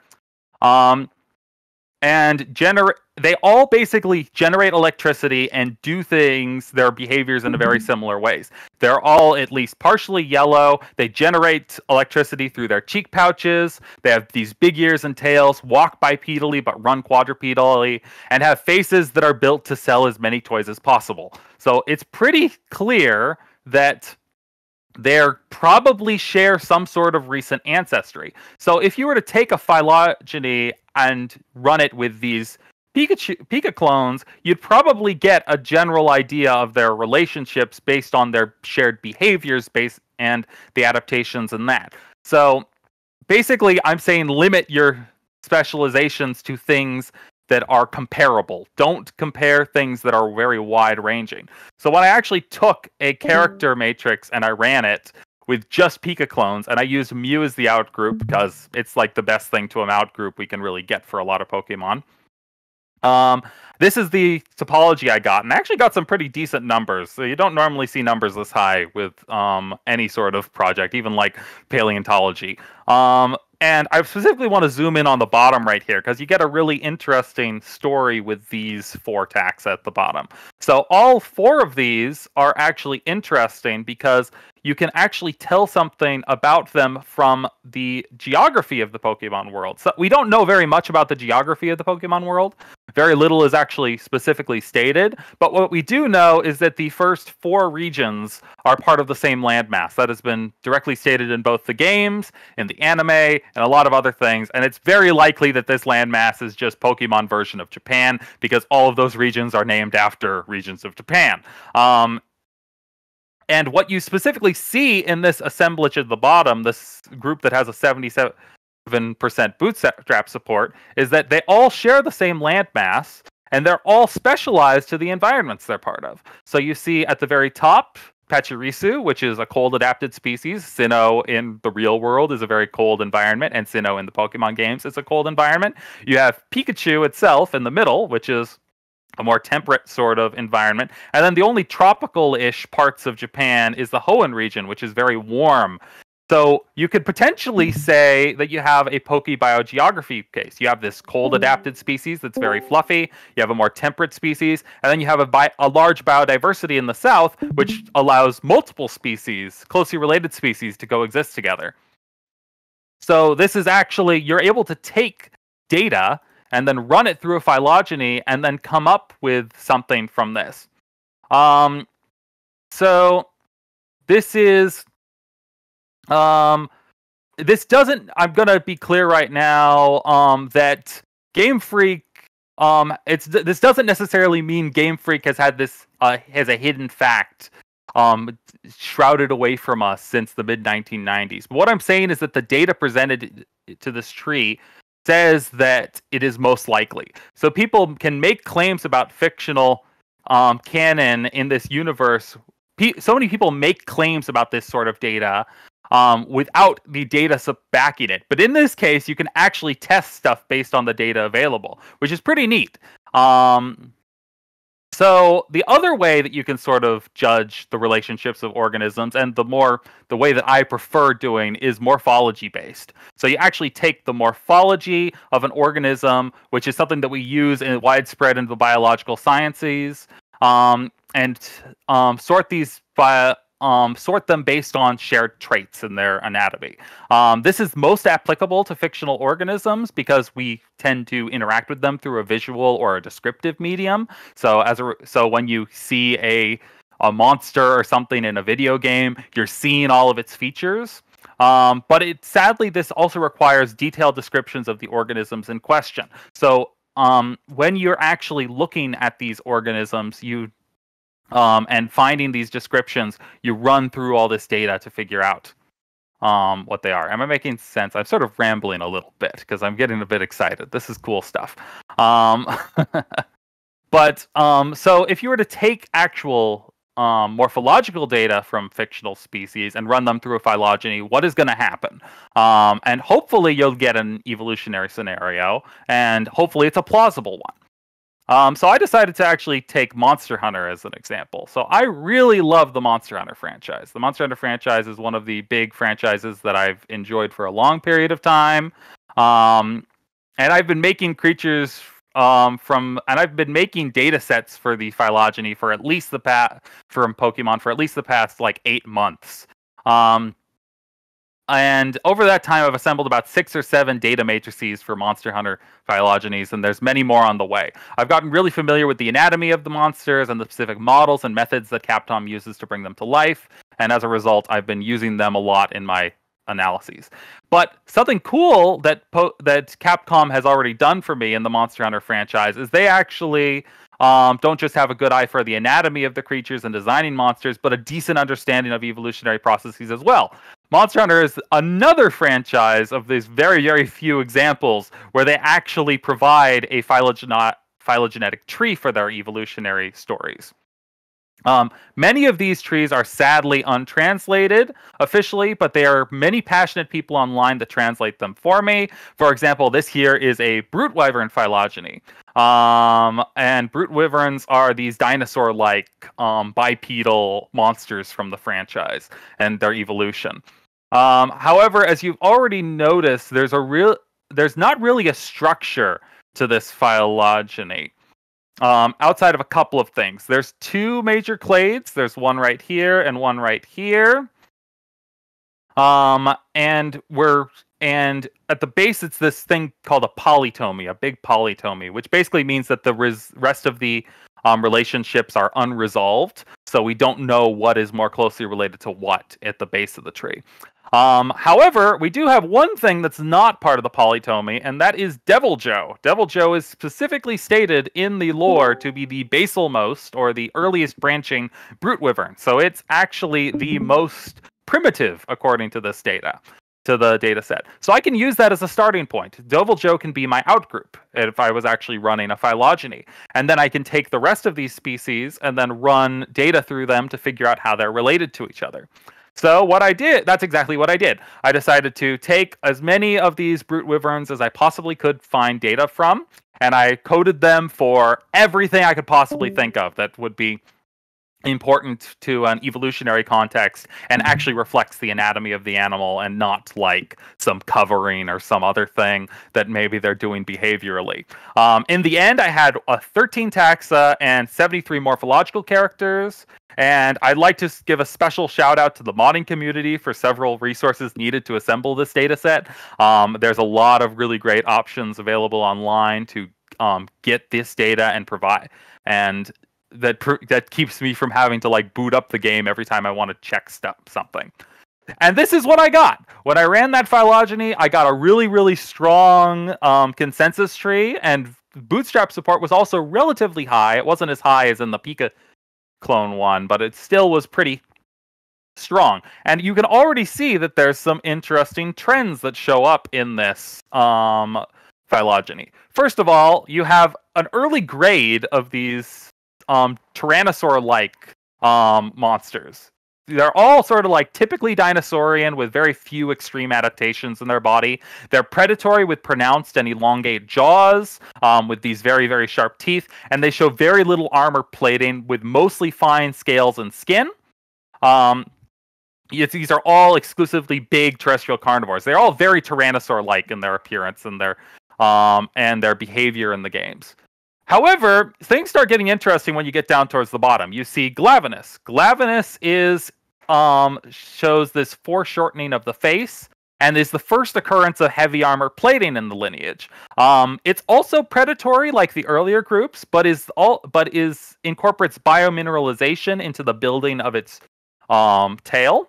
And again, I'm specifically in this data set, I used morphological characters. I did not use behavioral characters. So the behavioral characters and the traits that you see through this assemblage were never coded. It's just, this is the data what the data is telling me and how these adaptations were accumulated. The next group is what I call the Do You Even Lift Bros, which are all these armored monsters that have expanded and lengthened arms.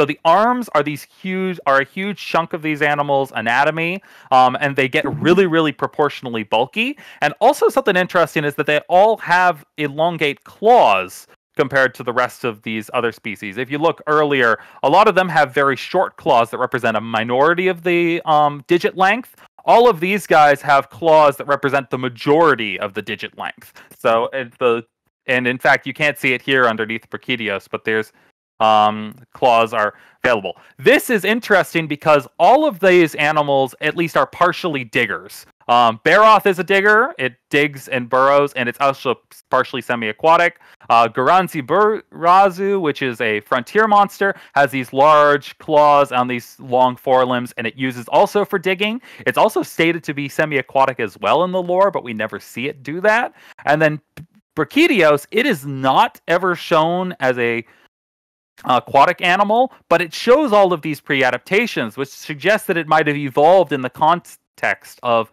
burrowing and whatnot, which is something that people have suggested informally in a number of other videos. I'm reminded of UHC, who the chat has already mentioned, who specifically said, unrelated in a recent video, that Baroth shows a lot of adaptations that you'd expect of a digger.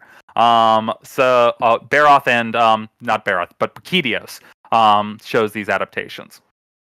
The next group I call the Rolling Stones. These are the guys that have dramatically enlarged chins. They roll to travel long distances, have a coating of tar over the body which acts as an adhesive to incorporate environmental objects, and they're all herbivorous while young, but feed on hard materials later in ontogeny. This is interesting because this is the first case of herbivory showing up in brute wyverns. And also, this is the first of the two major groups that the official phylogeny also finds. And honestly, if these two didn't group together, there was something seriously wrong with my method, so I was very pleased to see that these two had very strong bootstrap support. The other group that was found in the canon phylogeny was this one, the ungulate mimics. These guys are all very ungulate-like in their appearance. They have large headgear like ungulate herbivores. They have lost the hallux and have a compact foot, almost an ungulatigrade foot. They have these very large middle toes with a hoof-like claw to them, and they're all herbivorous with these flat teeth, and some of them are even toothless. Some of them have these toothless beaks at the very tip of their mouths. And they're also, I didn't mention it in here, but they all have external ears. They have little floppy ears that they flip around. And when you actually look at this in a larger context, you can see that there is an evolutionary sort of series going on. You go from elongate snouts, back heavy with these long, heavy tails, little armor, carnivorous animals with minimal headgear.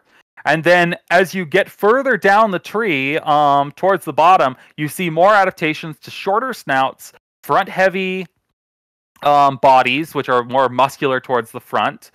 Heavily armored animals with herbivory and geophagy as parts of their diet, and extensive headgear across the skulls, the chins, and other parts of the body. They all start growing these enlarged skull regions.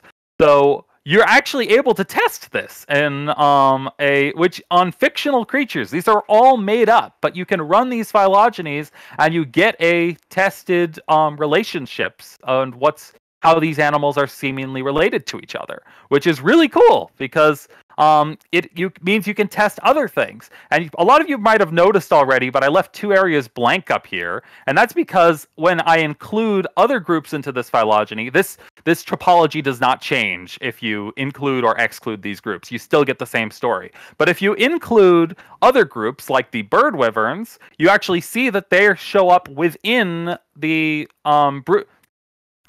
as certain parts of the grade of brute wyverns. So bird wyverns, at least based on the data I'm getting, seem to have something to do with the brute wyverns, and it might be similar to the same story of theropod dinosaurs evolving into birds. They might all be part of this sort of same grouping, but I'm still sort of creating the data sets to actually further test that. So we'll see if that ends up sticking as I include more bird wyverns, or if not, they end up as part of different trees.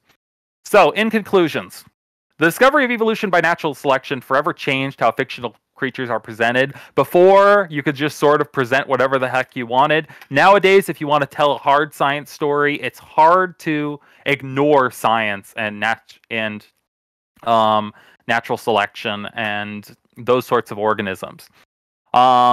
So people have started involving evolution much more into all sorts of projects, including things you wouldn't expect to be part of evolutionary stories. A good creature design project which incorporates natural evolution should have its relationships be testable and verifiable. So if you're not able to test these relationships or present it in a plausible way, then in my opinion, it detracts from the story itself. Because it's harder to explain that than simply just saying, oh, some random guy did it. Why should we care about how it evolved? Well, in the context of the story, we should care. Because that's how you're using evolution to explain the story, how this evolved. You should involve the stages in how that evolutionary features were accumulated. Characters based on gameplay mechanics can be used for these sorts of analyses, like in the case of the Pokemon one, but you need to be sure that you are comparing homologous adaptations and behaviors. You can't be like, oh, the Pokemon is using Body Slam. That means that they must have had a pre-adaptation organism at the base of all the Body Slam clade, which created this body slam species. It sounds ridiculous when you say it, but that's what a lot of these trees are actually trying to test, and that's my problem with that sort of thing. And finally, testing relationships of fictional creatures can not just help teach about how real animals evolved to lay people. So if people are sort of interested in this stuff and they get applied it also gives us this sort of view into the mindset of creators that designed them. So I don't know if it was intended that brute wyverns show that sort of topology when you throw them into a data matrix. But I know that Capcom definitely put thought and time into the relationships themselves.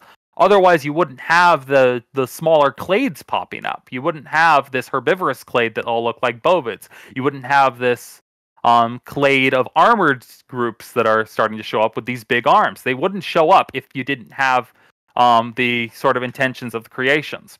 So where do I go from here? Well, I'm creating more data sets as we speak. In fact, I'm creating a number of data sets for these three groups right now, including, I haven't talked about them yet, but I am making them. And the UHC people might be going crazy right now if they see this. But these are all data sets I'm working on, and I'm going to see how these different groups are related. And as well as what they might tell us about the creators that made these things. I can also tell you the Jurassic Park one is not what you think it is. But it's still something I wanted to test and just sort of see what happens. So you'll see in the future. That's it. So that's all I got. Fabulous stuff. Yes. As a fan of Monster Hunter, I was especially absolutely adored that part of it, and I love making phylogenetic trees. So I was just like, yes. And it's good to see Mesquit to be like, yes, that's being mentioned. Good. Yes, Mesquit is very, very useful. And I just wanted to say to everyone before I forget, anyone can do this. This is you don't need like special training to assemble a data set. If you have a good understanding of biology and you can create and you have a decent understanding of how these sorts of things work, you can create your own phylogenies. And all of these programs that I showed, Pop, Mesquite, are free online. You can go and download them completely for free. Do we have any questions? Yes. Yes. Where might I potentially be able to find your trees at? Like, do you post these? So I'm currently keeping most of my trees to Discord, but I'm in the process actually right now. I was making it before I was doing this, of creating a Google Drive where people can actually download my trees and test their own relationships or include other things in them and see what happens. I haven't finished doing that yet, but right now if anyone wants my matrices or if anyone wants my data sets, they're free to just send me a DM or a message and I will send it to them. No problem.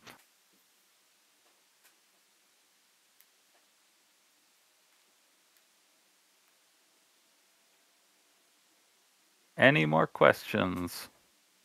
We have one, yes. This whole thing, first of all, super fascinating. Like, holy shit, I love this. But the question I had is there, I originally wanted to ask if you would include like how to use such programs in your presentation, but now that the presentation's over. But yeah, I wanted to ask you, is there like a rule set on how to use these programs, or is there anything I need to look out for if I try to start using those things? Well, there's a lot of things you can. There's a lot of sort of problems that you have to avoid. So, like, for one thing, I mentioned it early on, but I have been creating my own data sets for both my my issues with my own trees. So, where is it? Here we go. So with crocs, there's some notorious problems that you have to avoid, which is that a lot of people are encouraged to just code a lot of the adaptations for long-snoutedness in crocs as part of common ancestry, when in fact we now know much better, and in fact you can even see in my tree it does this, that a lot of the long-snouted crocs are not related. They all they all converged on a very similar jaw profile. So things you got to avoid are things like convergent evolution. That's a big problem that you've got to be aware of. You got to make sure that you're looking at the same features in all these groups if you're creating these data matrices. As for like specific tips, it's really intuitive when you get used to it. I never got like a formal training for how to use phylogenies. My supervisor gave me the programs, told me how to download them, and then and within a week I was like, oh, I'm making these beautiful phylogenies and all this stuff. There are a couple really nice rundowns online. If you look up on the Mesquite website, there's a bunch of tutorials to look over this sort of stuff. So there are tutorials as options, but yeah, specifically when I was talking about like the gameplay based characters, this is what I would mainly try to avoid if you're like trying to create a data set on shared things and these animals. So, but yeah, hope that makes sense. That does. Thank you very much. Okay. All right. So, any more questions? Yes. Could we get links to the codes you use? To the data sets that I use? To the programs. Oh, to the programs, Palp and Mesquite. Let me put them in the chat. I'll actually pull them up right now. Gotta open up another window. Just thinking, there are a few paleontologists in the chat, myself included. Modrig, if sometime after the Specposium, if we could host a session showing how to use these programs, because a lot of us are familiar with Mesquite, so it'd be good to sort of. Yes, Mesquite is really user friendly too. So yes, we should if you want to make it, if you want to make your data set like fully customized, colorful rainbow colors, and filled with and like instead of listing just ones and zeros, you just have it say what character states it is. You can do all of that. It's all options. Yeah, Mesquite is the best. Yes. So anything else? Trying to look through the chat. Tristan, as a rough coincidence, your placement of brute wyverns is somewhat close to what I had in mind without any usage of coding or rigor. Yes. So I was actually very, very pleased with the brute wyvern phylogeny when I ran it, because I had seen tons of other people come to the same conclusions without using any sort of data sets. Of course, I prefer using the data sets because that means that I'm removing as much personal bias as possible.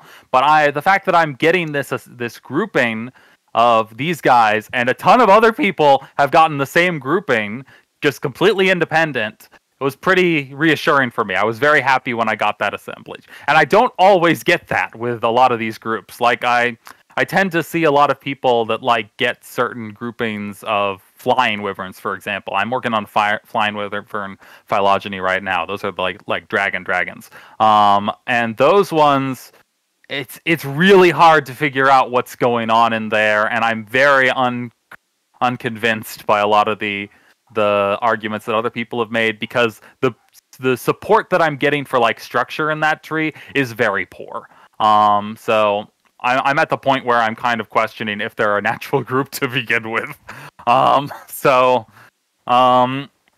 At least based on the data, it's not looking pretty strong. But I'm gonna keep working at it and see if I can get anything out of that. I have 2 Monster Hunter questions. Yes. The first is, do you so you had the Kuluyaku, the Zitsuyaku, and the Jagi on your tree. Yes. Have you got any more of the sort of theropod style bird wyverns in? Like I'm in the process of adding them, so I'm throwing them in bit by bit. This was just sort of an experiment. I wanted to see what would happen if I threw in at least 2 different lineages of these bird wyvern type things, and it seems pretty obvious to a lot of people that Kulu and Tsitsi are related because they share a lot of things in common. And then I also just wanted a stand-in for like the old world style bird wyverns, so I did Jaggy in that case.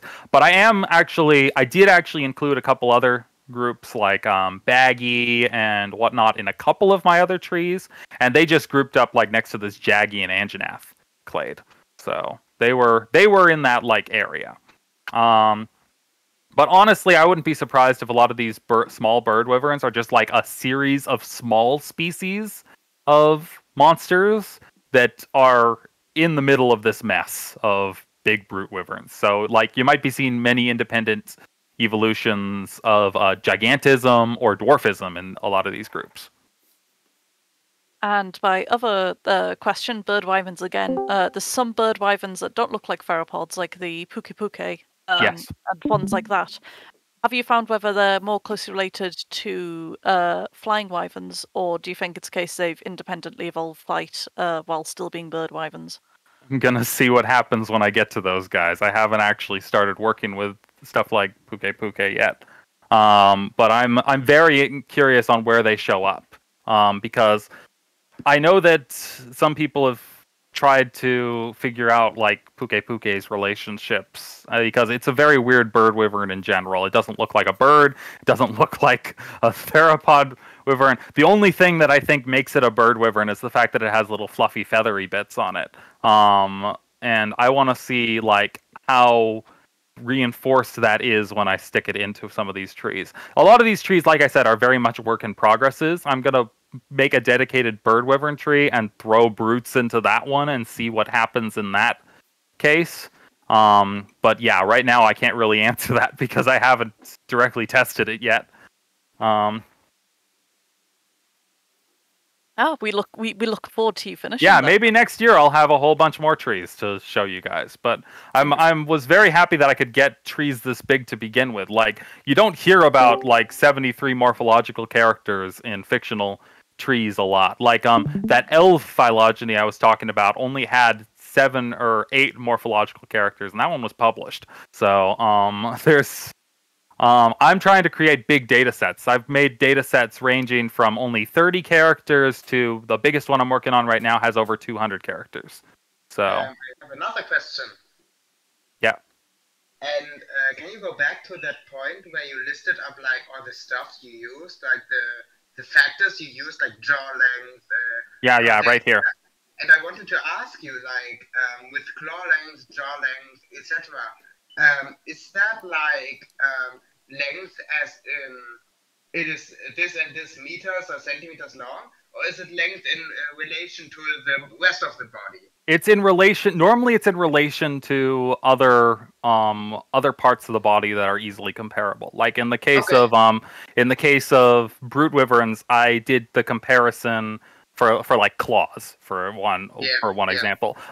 The claws I did relative to finger length. So are the claws representing the majority of the finger length, or are they representing a minority? And in this case, unanimously for this group, all of the guys that have the longest claws in proportion to finger length are in a clade together. You don't get that with any of the other groups. You can look right here. The claws are very short. They're actually basically almost non-existent on the Rolling Stones. Glavinus, they're predatory claws, but they don't represent the majority of their finger length. And in these guys, they're just sort of like the biggest one you could argue is maybe Anginath has like a big claw, but when you compare, like the finger still seems to be longer than that. So I'm comparing in proportional units. So I take a unit that I find consistent across the organism and across a bunch of the organisms, and then I compare the lengths with that.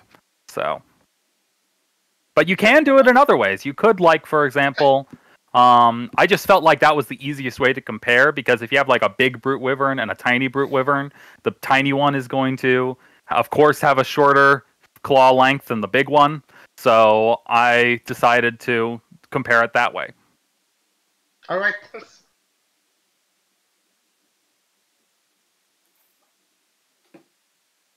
I just had a quick. Sorry, go ahead. I just had a really quick question. Obviously, behavioral traits are not really something to keep into account when making these trees, but how do you determine which morphological traits are like worthy of being counted versus like superficial ones like body coloration or something like that? I try to take the ones that I think are tied to that are definitely shared, or like ones that seem to be shared between a group, like things that are you see like a trend with a bunch of different species, and then suddenly, bam, there's something different that's dramatically different from the norm. So I've been looking.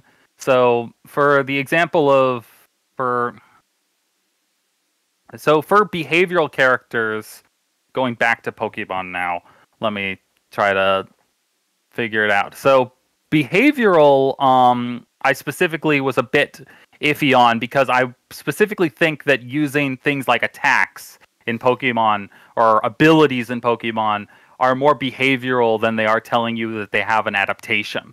So like I said, Hydro Pump is just the act of spitting water.